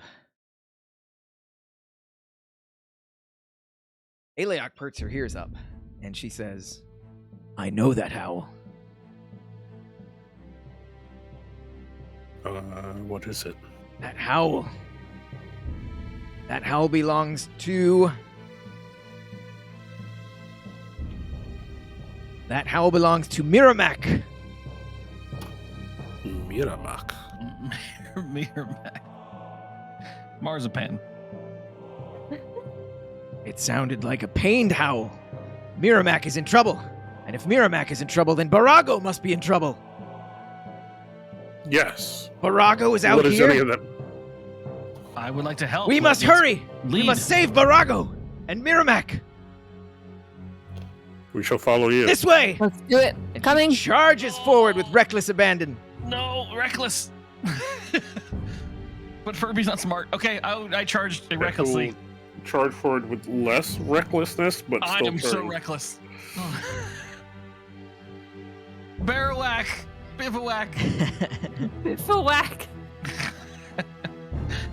I mean, at this point, how do you not be reckless? Whack whack. I guess just be prepared. Let's be prepared. I'm not prepared. I am going in recklessly. Exhausted. I got my fists up. Here we go. Half reckless. Thank you, Techie Gamer. A quarter reckless. One pint of reckless, please. Eliok charges forward, and you crest over the sand dune before you, and you see in front of you ruins. Decrepit ruins. It's ruined. And once again, you hear a pained howl. And Eliok shouts, Miramak! My boy. Be strong! Barago! Help is here! Announcing your presence to whatever may lie beyond these ruins' walls. Everybody, Well, we're in it now, friends. everybody, roll Mhm. for initiative.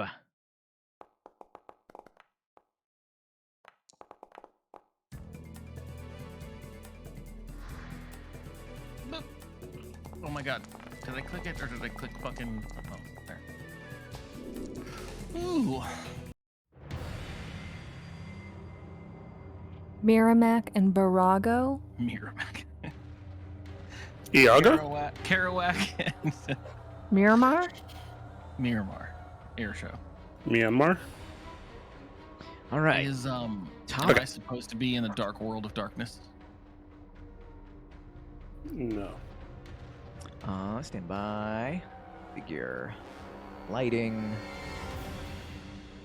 I never roll a character without dark vision because this shit. From now on. I didn't even know there were characters without dark vision. There we go. Hey, sunny afternoon. All right, you can see the ruins in front of you. Through the gaps in the walls, you can see. Who can see? Furby can see. You can see the tokens that you can see. Yeah. Yep. See a great beast and a gentleman with an axe. Oh, that is a sword.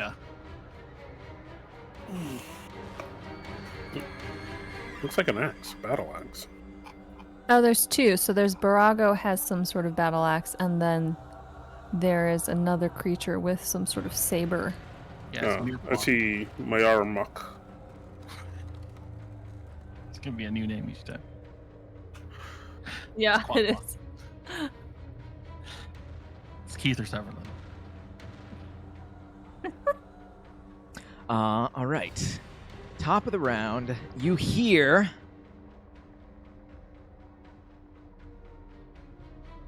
you hear the same. Oh, I'm going to begin combat first of all. You hear the same slithering, hissing, blood-curdling noises that were coming from the serpent-like beasts in town. You hear them coming from here. Okay. Britt, it is your turn. Okay. We're doing this recklessly. Like, that's what we're doing. I got you. Here, recklessly. We don't have I to. got you. Yeah. Let's see. Eliok shouts out, Barago! Stand firm! You are a proud warrior and you will not die today! Okay. So, You know what? I'm gonna double move. So that was 5, 10.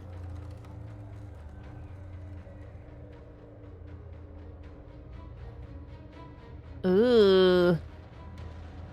Oh, do you see something in there? Just more things. They know we're here because Eliak has been shouting. Correct? I mean, that and the scrying eyes possibly, but yeah. Multiple reasons why they know everything that we're doing. We are not good at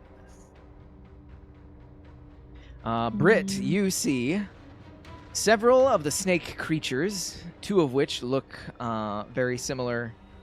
Two of which look like the ones that were in town. One of which is a has the lower half of a serpent, and then a humanoid upper half, but with distinctive snake-like features.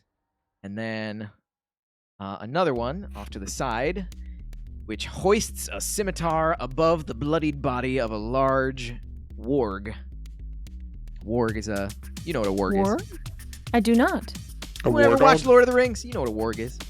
No, I know Lord of the Rings. I don't know what a warg is. A war dog, right? It's just a big, like, werewolf dog. The mounts that the orcs ride. They're warg riders. Oh! What's Jesus. the creature called in Neverending Story? The evil Gamuk or something? Mork. So yes, that's what Mork. you... And you also see this is a dark, shadowy... The light of the sun is casting an angle over this pit in the ruins. You can see a set of... yeah, there's no stairs there. You can see it's just a pit. Okay, so Anything else for Brit? This is a pit here? Yes. Okay, and there's stairs going down into it. I'm deciding there are no stairs. Makes Okay, for a better encounter just a with no pit. stairs. Nope. I think I'm gonna see what happens next. That rectangle is a pit. Once again, you hear the sound of creatures coming from here. Furby, your turn. Furby gonna walk in there, but not double moving in. Furby gonna go there. I forget how that works.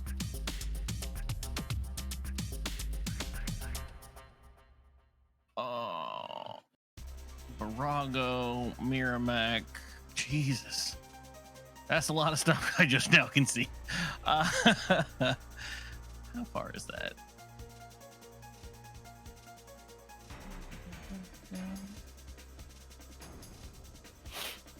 I'm gonna seeing a snake person. I'm gonna chill touch this guy over here. Chill touch. Yep. Boop. There you go. Chill touch is 26 a to hit. 26 5 to necrotic. hit. That will hit for 5 necrotic damage. Homeboy has disadvantage of gun rolls against me. And a hand clings to his ass. Clap on that. And then I'll end my turn. Oh, that closed. All right, the creature turns towards you and lets out a shrieking hiss. A shiss. He's cis. Alright, I am going to move next to Ferb.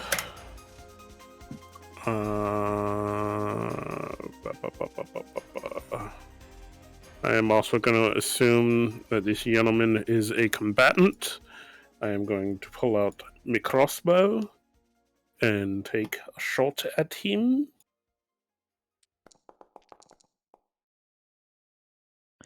19 to hit will indeed hit for 3 piercing damage. Nice. I'm going to take the rest of my turn to reload my crossbow, and so I'm going to end my turn. Oh, why does my music always mess up? Oh. Excuse me. Hiccups. That was Doran Eliok. Got the DM hiccups. 5, 10, 15, 20, 25, 30. 5, 10, 15, 20, 25, 30. Barago, fight! Fight them! Help is here! And the guy who you all have been ganging up on. Poor guy.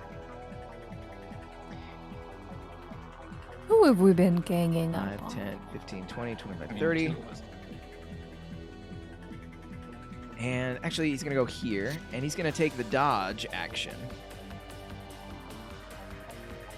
He's going to stick out his forked tongue at you.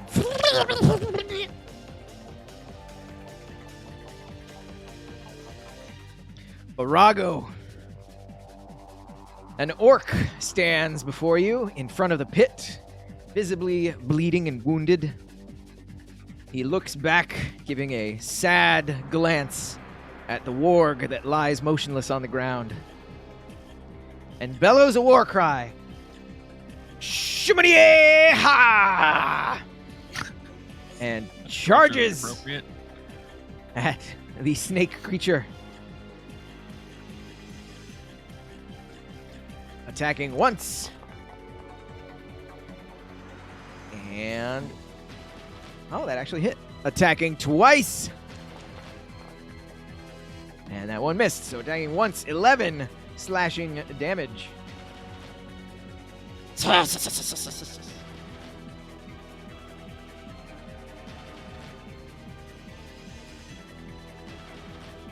After Barago is the Brood Guard, which is going to guard its brood. Seeing Barago charge forward, this guy steps forward and attacks Barago.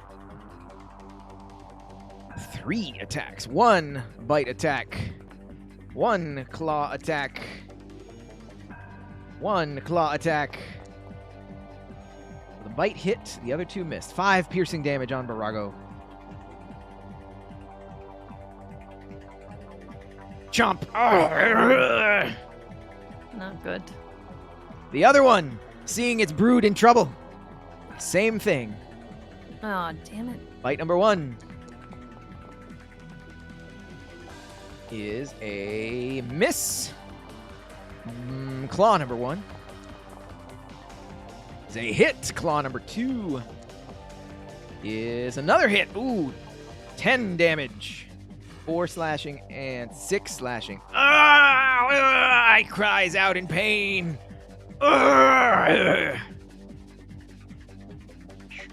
Next up is... oh, shoot. Krebin the Fang didn't roll. Why didn't Krebin the Fang roll? Oh, well. Get him, Krebin. Krebin the Fang is going to go now, since Krebin skipped Krebin's turn. Krebin. Barago. There we go. Krebin is going to charge in 5, 10, 15, 20, 21, 30, 35, 40, 45, 50. Warg of herself. 5, 10, 15, 20, 25. Double move.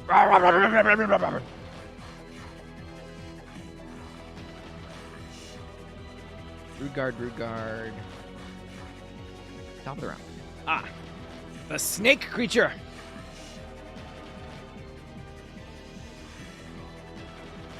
Turns. Oh, is it going to turn to face Krebin? We're going to roll a D2, a D4. 1, 2 is Krebin, 3, 4 is Barago. Ooh, Krebin.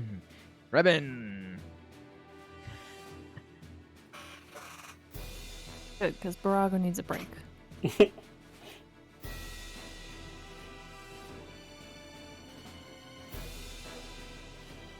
Krebin.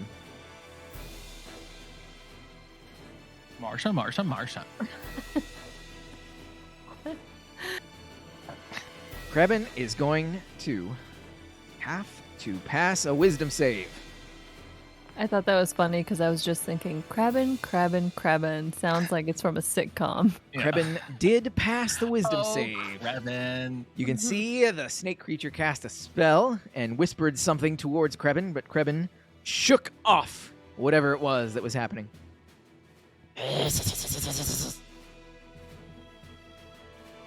Britt, you're up. All right, we're gonna punch some things. I'm gonna go for this first bodyguard or brood guard, and we are going to hit it. and see if we can get through this exoskeleton that I assume it has scales. Scales? Yeah, 11. 11 is a miss. Your fist thumps. Actually, shoot. So, Britt, you're using an unarmed strike? Correct. So, the axe that is wherever it is on your person begins vibrating, and you have disadvantage on that attack, but it doesn't really matter anyway because you missed. I'll pull the axe out. We're using the axe. Which I feel like... So, first attack was unarmed strike. Yeah. Second attack, once I find it, is this the axe? This is the axe. 10. 10 is also a miss. Okay.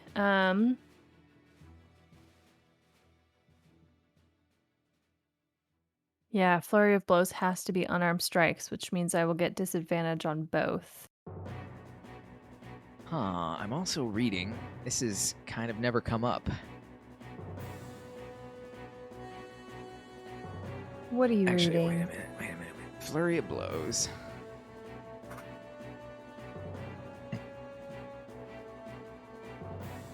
FOB. Flurry of blows is only about the attack. Yeah, you can do flurry of blows, but yes, it would have to be unarmed.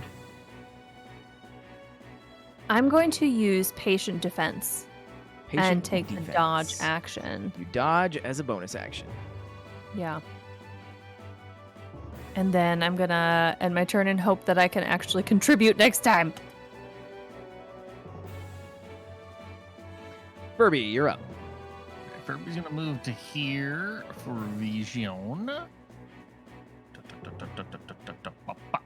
Hey, there's vision. And then I'm going to keep on with the guy at the bottom there on 1T and do a Toll of the Dead. Toll the Dead. What? 13 You wisdom have to pass a save, wisdom saving throw. which he fails. Jeez, 19. He's missing health, so he takes 19. Flipping Necro. 2 times cantrips. 19 damage. Ouch.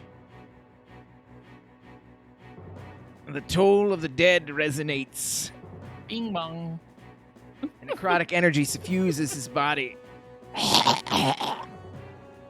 Bing bong. Krebin the Fang is going to bite at this priest that tried to cast a spell. Krebin, bite once. Big hit. Krebin, bite twice. Big hit Krebin over here. Another big hit for 8 plus 7. 8 piercing and 7 piercing. Chomp, chomp.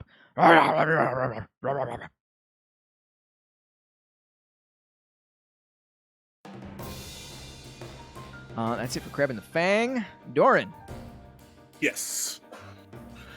I am going to move here so I can have a better kind of understanding of what's happening. I feel like I have a good sense on the lay of the land, and I'm going to take another shot at this guy with the crossbow. All right, you have disadvantage because he is dodging. Okay.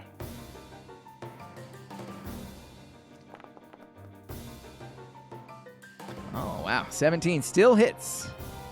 10 piercing. The bolt thunks into his leg. Thunk. Bless What? you. Um, Bless you. It's always 2. I'm going to end my attack there for right now, because I'm trying to still get a lay of the fight. Eliok, the Silent Death, rushes in to assist Barago. And now that I actually built her correctly, she is going to strike hard with her Warhammer on this Broodguard. Kapow! 21 to attack the Broodguard for a whopping 24 damage.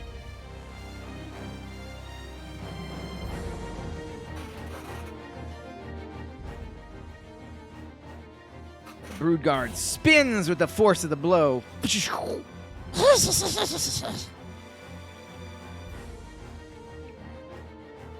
Hold on, Barago. Hold on. Stay with us. This guy. 5, 10, 15, 20, 25. This guy's going to grapple Furby.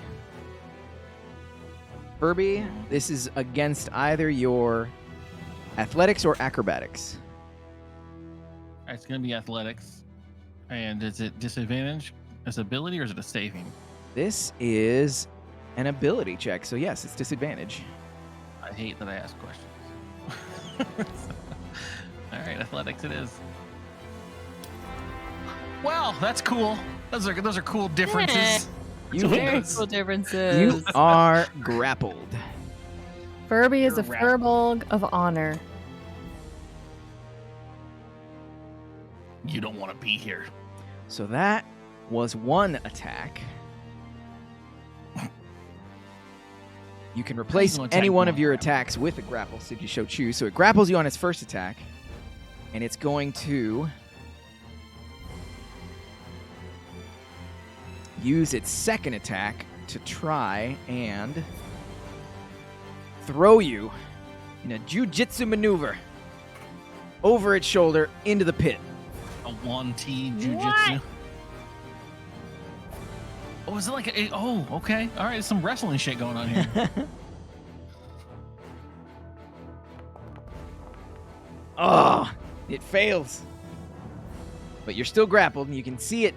It's trying to get the leverage on you, but you're a big furbolg, so it does not manage to get the leverage on you. I am a large creature for all movement and purposes. All right, that's that one. Barago. I think a furbolg should be able to like grow roots immediately. Oh, that's level 12. Barago is going to put more pressure on the one that Eliak attacked. Great Axe number 1 is a big hit. 6 slashing damage. Great Axe number 2. That's a miss. Whoop. As he swings, his wounds open up and blood splatters on the ground, staining the almond-colored desert sand a crimson red. The brood guard behind him attacks with a bite. Barago goes down. Chomp. Oh.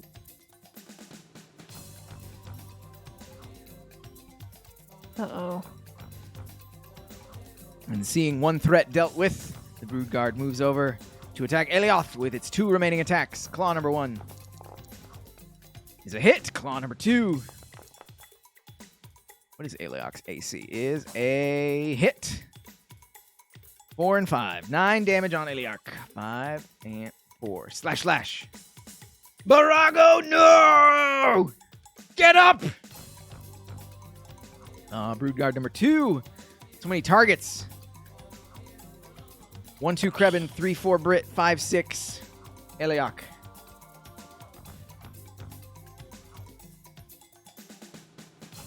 Oh, I've been rolling private. I do that. 1, 2, 3, 4 is Brit. You having the whole time, right? Brit. That's right. For a while. You're going to get clawed. Come at me. Miss. 10 is a miss. That was a bite. Claw number 1. All right, you got me there. It's a 17. But since you're dodging... Oh, double 17. All right. That one hit. Second claw. Even with disadvantage from your dodge. Yeah, 2 hits. You take 8 slashing and 6 slashing. Slash, slash. All right.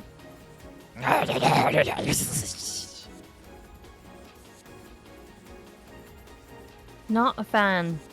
This thing is going to move away, provoking opportunity attacks. Yeah, I attack. Krebin will take an opportunity attack with a bite. Eliak will take an opportunity attack with the Warhammer. Wow, Krebin hit. Eliak miss. Do I get Krebin to take miss. mine. Oh, Boom. it's a crit from Brit. Boom, baby. Brit, do you want to Get it. kill this creature? Yep. How do you kill this creature? Ooh, we're just gonna. Can I slice it from like I hit in the center? You know when you like From cut mouth a to mouth? carrot? You know when you cut a carrot that's like really thick, or From the like a top to sweet the potato, like a sweet potato, you know, and you want to get it in half, so you put half down on the cutting board, but it's like you have to like start from the middle and then take a nice slice down, and then you turn it and do the same thing, You're so middle slice domestic. down. Do a lot of cooking, y'all. Eviscerates this creature like a carrot. And then it's in half, long ways, so I can do matchsticks. But it's also just me that is the only one thinking now of a carrot in the size of a sweet potato. There are big carrots. That was The big carrots. bad choice of maneuver on that guy, but let's see. Now is this priest. The priest is going to, seeing what you did to its bodyguard, it's going to move right here and it's going to try and constrict Brit. Brood guard. Beard guard. Even with the disadvantage, Brit, you are constricted. You take 6 bludgeoning damage, and you are grappled, and until this grapple ends, you are restrained. It's not ideal.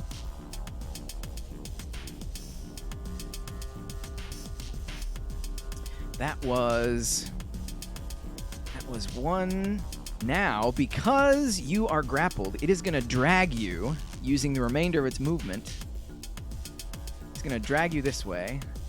Because Krebin took his opportunity attack earlier, does not have an opportunity attack now. Oh, wait, no, it's the top of the round. Yeah, it's going to try it. So Krebin's going to attack with an opportunity attack. Let me out of here. Because it's the top of the round. Hits for 9 piercing damage. Chomp. So that was 1, 2, 3, 4, 5.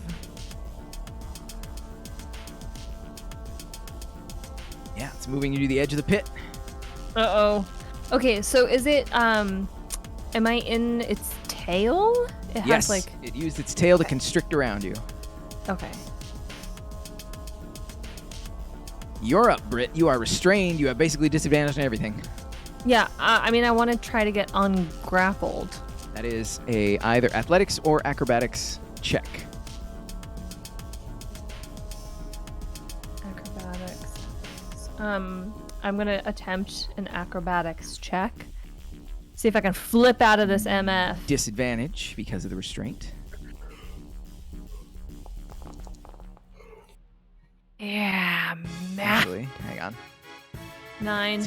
A restrained creature, blah, blah, blah, blah. Attack rolls against the creature. Your attack rolls the creature disadvantage dexterity. You don't have disadvantage on this. I'm sorry. Oh. Should I roll again? Reroll. Just reroll it regular. Wash out. 14 versus... Oh, it was almost a 19 on my screen. You escape the grapple. Okay, that was my turn, correct? That is I don't your get to- action. Yeah. That's my action.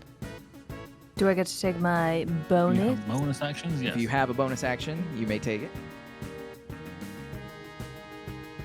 I have a bonus unarmed strike with disadvantage. Only if you take the attack action. Aye! Yeah, you're right. Okay, hold up.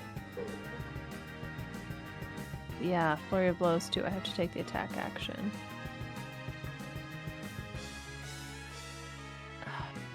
I guess there's nothing good to do.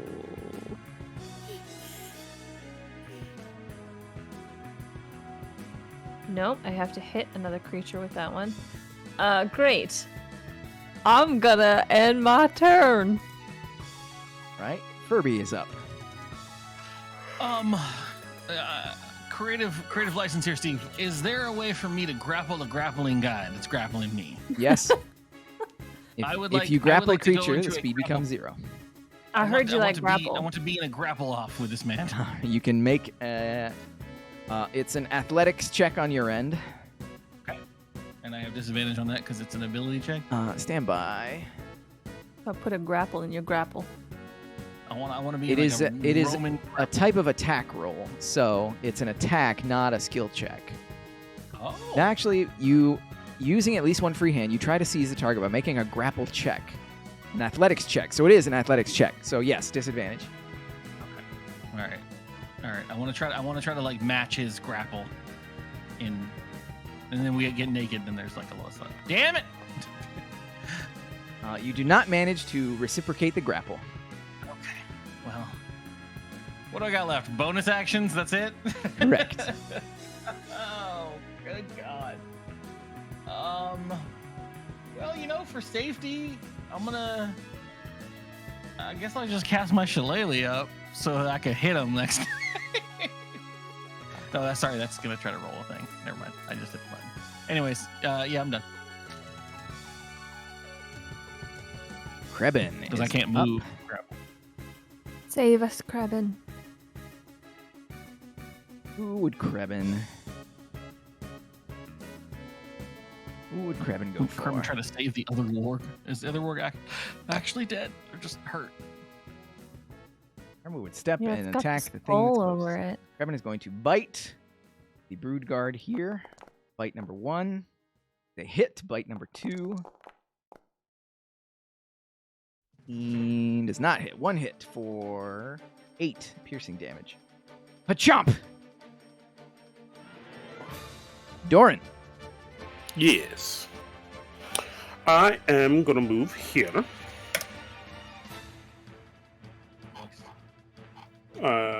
I am... Well, yeah, I'm going to move here, and then I'm going to do a couple of things, obviously. Wait, where was I? Is that 20? Yeah, okay. So, I can go... Okay. I gotta do this in the right order, as always. Yeah, you have a crazy amount of fucking, skill check orders. This. Don't pummel before you surge, before you... This. I'm gonna go ahead and get the sword out of Yom. Oh wait, so all my attacks would just be normal, right? Not with advantage, right? You have advantage. Exhaustion's No, only 'cause on I have ability a- checks. Oh, okay. So I'm gonna obviously attack my man's right here.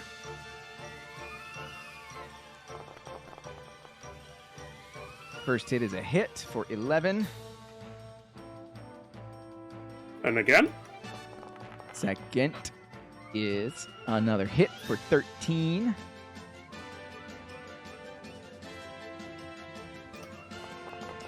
Third attack, 18 to hit, is another hit for 14 Nice. slashing damage. Do you wish to kill this creature? Yes, I want to lob his fucking head off and watch it roll across the floor. Furby is Ooh, no into the longer pit? grappled. I want to push that head so it rolls into the pit that he tried to run into. Yes. You push the head and it rolls into the pit. You hear something. You hear a very loud noise. How can I describe this noise? You hear something moving very fast. Actually, Furby, roll a nature check. Uh-oh, this is Fuck like yeah, a I Star guess I Wars will. pit. Nature disadvantage. Correct. Well, doesn't matter. Snake fives. It's a noise that sounds like the striking of a snake. Okay. Yeah. They got a giant snake in the pit. What's it sound like when you hit a snake? Now, when a snake strikes, Oh. All right. Doran, you still have. I don't know how much movement you spent, but you still have 1 attack left. I guess it depends on I if it's a spent rattle 20, snake or so I not. have 10 movement left. But I don't think I can get anywhere where I could attack anything.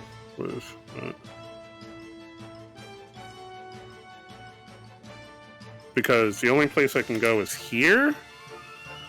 What's up, bud? So, but I will go here, and then I will end my turn here. Eliak. Who took down Barago? Was it the Brood Guard, or was it... Yeah, it was the Brood Guard. Swearing bloody vengeance, Eliak attacks the Brood Guard two-handed with the Warhammer. Nice. 16 to hit is definitely a hit. Wow, garbage damage, Aliok. 1, 2, 3 on the dice rolls. 9 bludgeoning damage. Kapow! Every little bit counts. Virago is going to roll a death save. Death save number 1 is 1 step closer to being stabilized. Nice. The Brood Guard, reciprocating the attacks, is going to bite Aliok.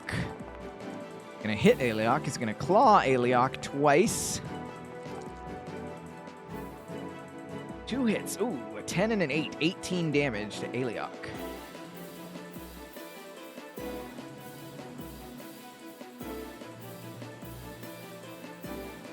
The Priest is going to constrict Brit once again.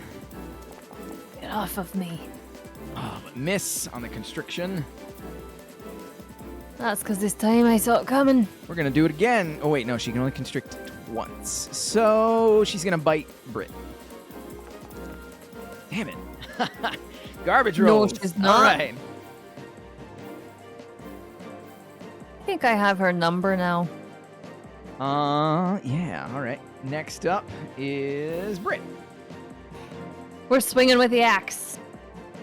And I'm going to swing in the direction so that if I chop anything off or push her over, she falls into this pit she brought me over to. Nice. Your attack flies wide. The serpentine body evades your attack. Okay, can I switch to my extra attack as an unarmed strike? Yes. Yeah. With disadvantage as the axe thrums angrily.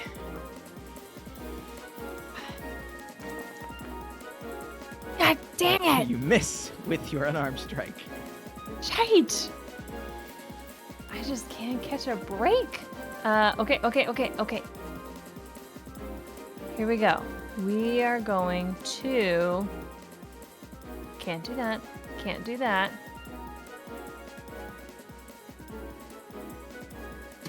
Can't do that. You know what? We're going to do patient defense again and take the dodge action. All right, patient defense. You gonna spend any of your dwarf hit dice? Yep. We are. So, because of my dwarven fortitude, I will roll a hit die and add my constitution modifier. And I have to remember how to roll a hit die on its own. Up top right of your hit dice, little gear icon. Here, that's what I thought. Okay. Pretty sure it adds it automatically after you roll it. Mm-hmm. It sure does. Let's see. Ooh. Oh, man! I'm just doing so poorly. Great, okay. Here you go. So, just to figure out how to roll better.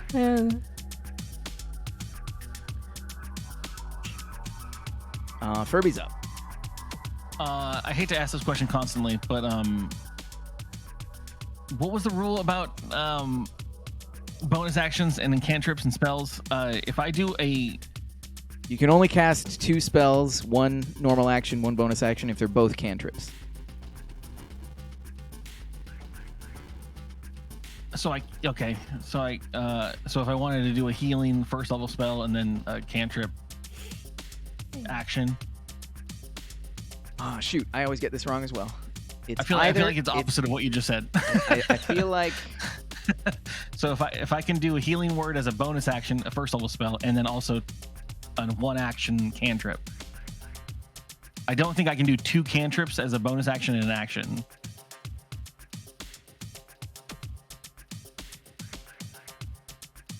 I would like to heal and then do a Toll of the Dead. That's all. You must use a bonus action on your turn to cast a spell, provided that you haven't already taken a bonus action turn. You can't cast another spell during the same turn, except for a cantrip with a casting time of 1 action. Okay, then I can do that. Okay, that's right. I can't do an action and then a bonus action cantrip. I can do an action cantrip. I would like to do Healing Word on Aliok. That's a bonus action. Ooh. I mean, that's a bonus action first level spell. Good. A 1, but 5. Who did you do that on? Aliok. 5. Aliok. She feels the healing energy wash over her. Gotcha. She says, "Not me, you fool! Heal Barago! What are you thinking?" Okay, didn't. Okay, you know what? Might be. And I'm gonna do a Toll of the Dead on the old 1T priest over here. Yeah, I think she knows this Barago. So wisdom saving throw. Wisdom save Oh, says nice. pass. Never mind. And then end turn. Grabbing the fang. Chomping on the old brood guard. Bite number 1 is a hit. Bite number 2. And also, I keep forgetting to do this. These have to roll a strength saving throw or fall prone. Hey, you fell prone. All right, so this thing took 2 attacks, 1 for 10 piercing, 1 for 9 piercing. Chomp, chomp. Doran, you're up. All right.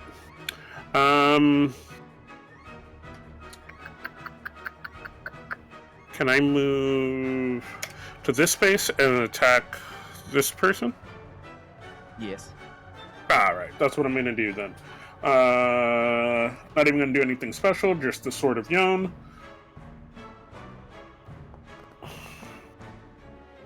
First attack is a miss. Damn it. Swoosh. Backswing is a hit for 9 slashing. Skin a couple scales off of her. There is not much else I can do, except for tell her that her death is imminent if she does not tell us what we need to know. That was Doran Aliok's turn. She has advantage on old Broodguard. Double-handed advantage Warhammer. 23. She smashes this thing's skull like a watermelon. Gross. It splatters everywhere on the Warhammer's head. Gets all on her shoes, shin guards. That's a bad time for this thing. That was attack number 1. Attack number 2, she's going to turn and strike at the priest.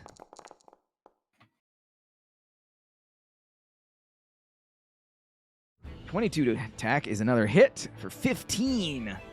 She hits like a ton of bricks. Now they built her correctly. 15 bludgeoning damage on you. Chomp. She shrieks her clan's war cry. Shimmy! Barago rolls a death save. Barago is 2 steps close to being stabilized. Next up, the priest. Priest is going to disengage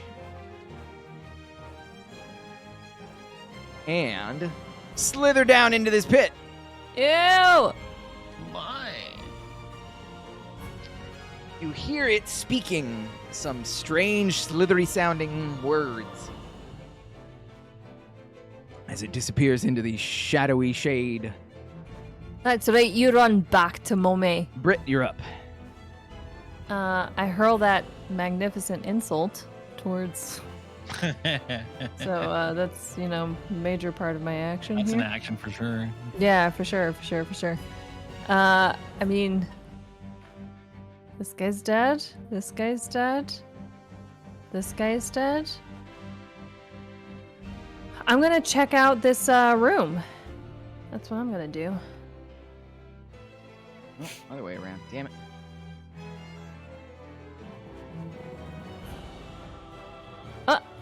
I don't see anything in here. You disappeared. You turn the corner and you hear all those noises that I was describing earlier, but there's nothing in front of you.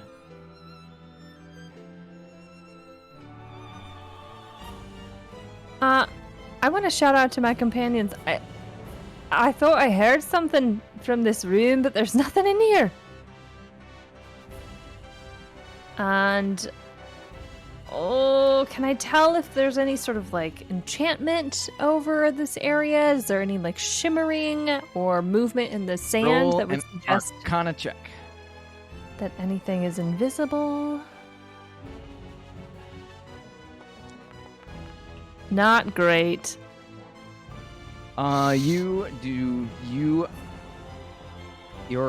cannot fathom any sort of magicalness going on.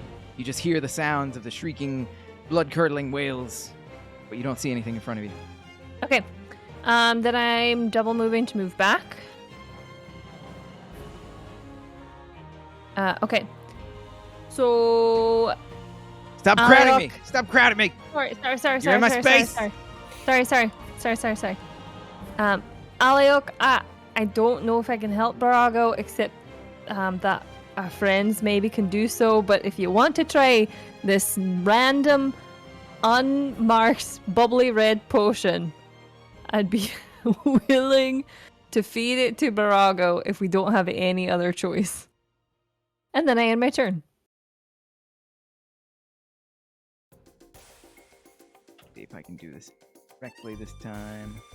Do that. No, why does it keep doing it wrong? There it is. Okay. Yeah. Erupting out from the pit is a giant constrictor snake, which slithers out of the pit. 5, pit looks, you don't know how deep pit is. 5, 10, 15, 20. It looks like one giant constrictor snake deep. Oh, and they're gone. Okay. The priest was riding the giant constrictor snake, and it is fleeing towards the edge of the ruins. Where the hell are you going? Furby.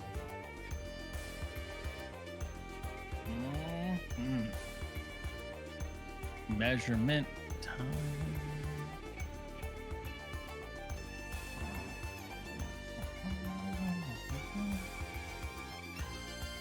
Furby wants to walk to here.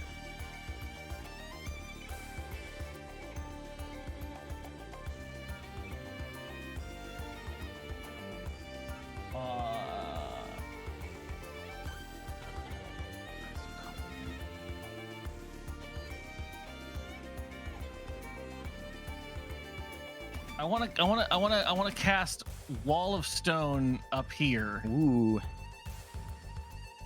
To block. You can see my ruler, right? Yeah. Yeah. I want to cast a wall there. So Wall of Stone. Place measurement template. So let's just say. Let's say this.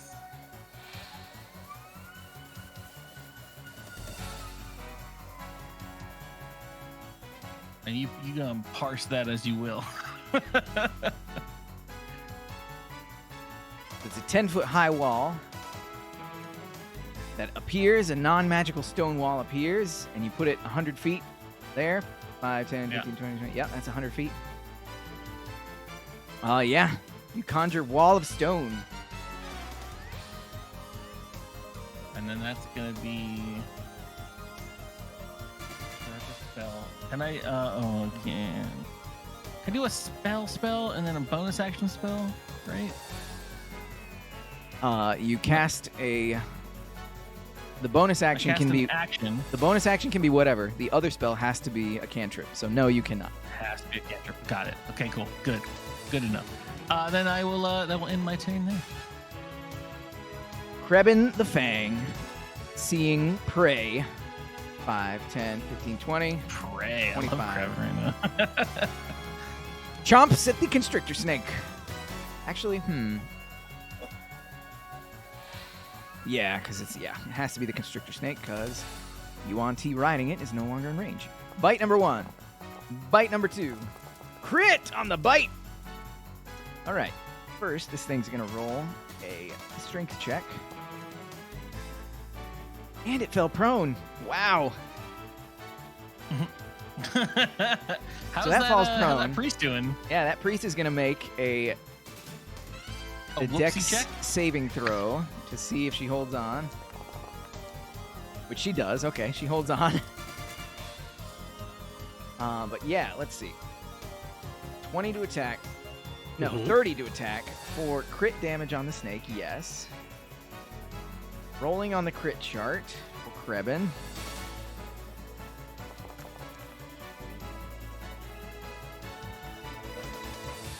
You're able to use a disengage. Krebin doesn't want to use disengage.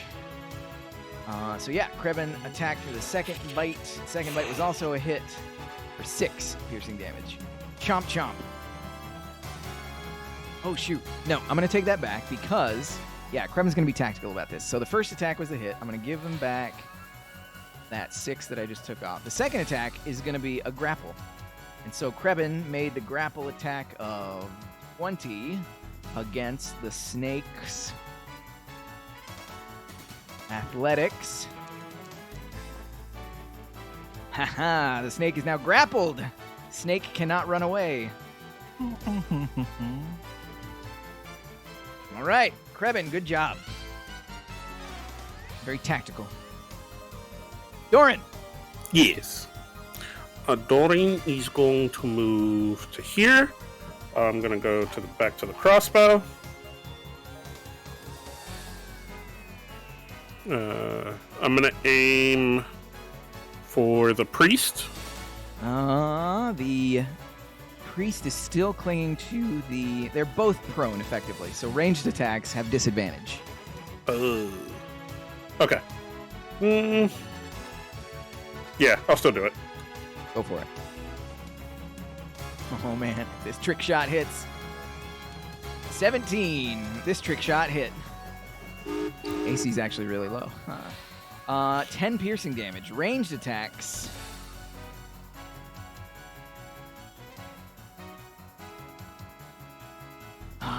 We're going to roll. Doran, roll a d20. A d20.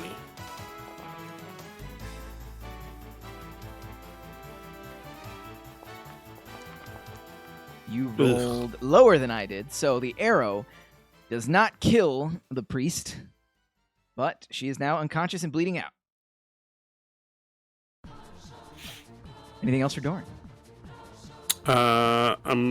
Where was I? Was I there? You have 1 square of movement left. 1 square. All right, I'll just take that, and then end my turn. Every little bit counts. Aliarch.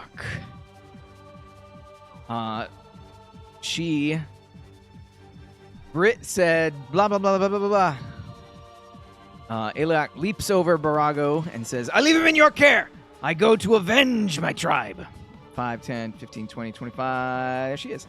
Advantage. Double-handed. Warhammer on the snake. Girl.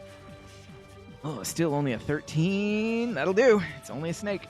17 damage. Kapow. Barago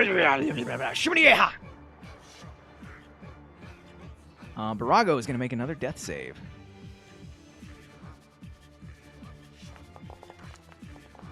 Ooh, Barago, a critical failure is 2 failures. Barago is on the hair's edge.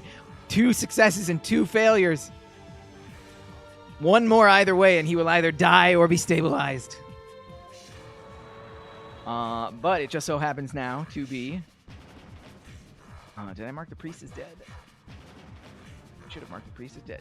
Dead. Oh, I can do it in the initiative order. That's cool. It just so happens to be Brit's turn. Hey, Snake, you got a dead priest on you. You know what? She gets out the bubbly red potion.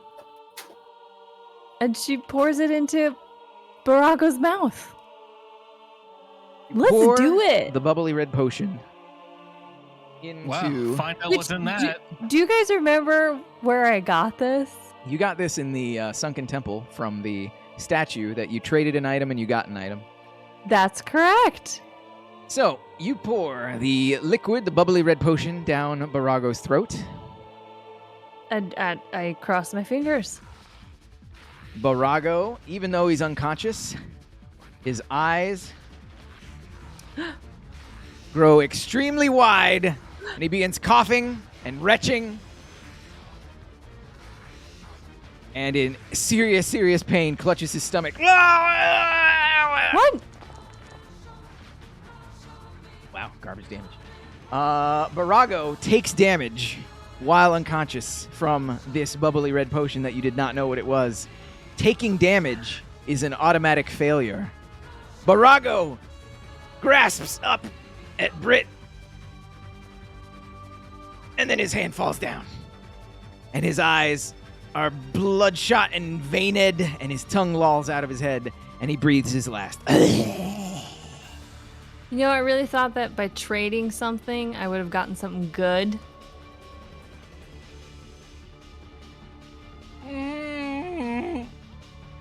I'm pretty sure everyone else got something good.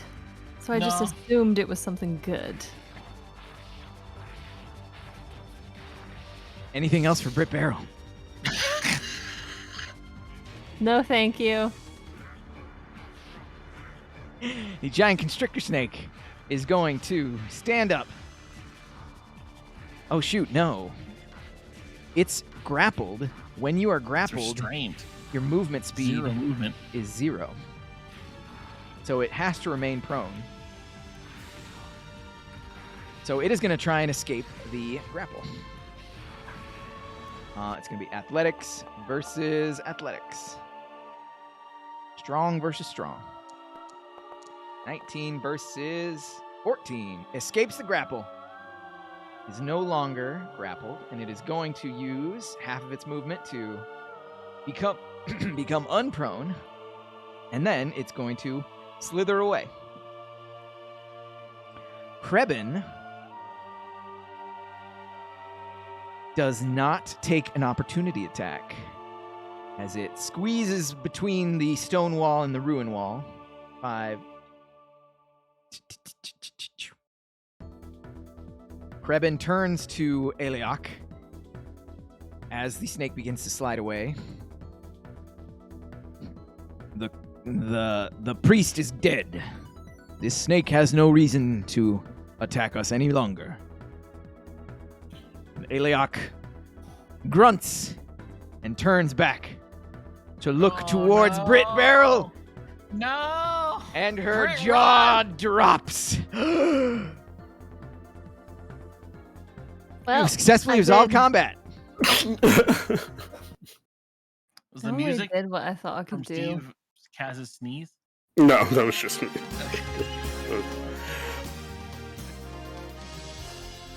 I gotta reprogram my mute button. You have successfully resolved combat, but the sadness lingers over. I have my sadness playlist. Oh, I don't have my actual sadness playlist. That's fine. Oh well. Sing it for us. Nope. Sounds like Star Trek. All right. Theremin. Original. You have slaughtered the snake-like creatures. But at what cost is your victory? Barago, the orc who Eliok seemed to know, lies dead by Brit's hand.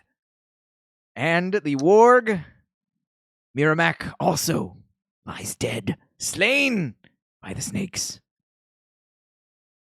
A bittersweet victory for our heroes today. We're going to wrap it up there. All right. This has been a Dynamite D&D. How will Eliok react? And now that Barago has perished, will the heroes be able to navigate through the Great Dervoid? Should she take drastic measures? And would the orcs be willing to help, even if she does guide them, now that Barago is dead? Find out this and more next episode of Dynamite D&D. Once again, I'm Steve Negretti, Dungeon Master Extraordinaire.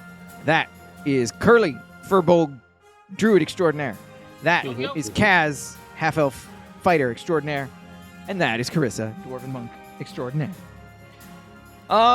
Catch us on the Discord and Twitter and the Instagram.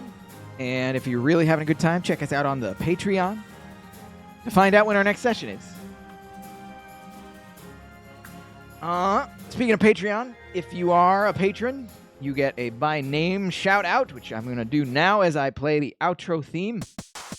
Patrons, where are you, Patreon? Our patrons, if you donate in the Kobold tier of our patrons, you get the by name shout out. Our current Kobold and above patrons are Drunk Kids Gaming. Thank you so much for your support of the channel. Time Jumper, another Kobold level supporter. Thank you so much for your support of the channel. Moving on up a tier, our Owlbear supporter is Reggie. Bring it. Thank you so much for your support, Reggie. Last but not least, our top of the line Hydra patron, California Carl. Amazing. Thank you so much. We also have 2 Cellar Rat patrons. Cellar Rat, you don't get by name shout out. We do acknowledge your existence. Thank you so much. We'll see you next time, everybody. Bye.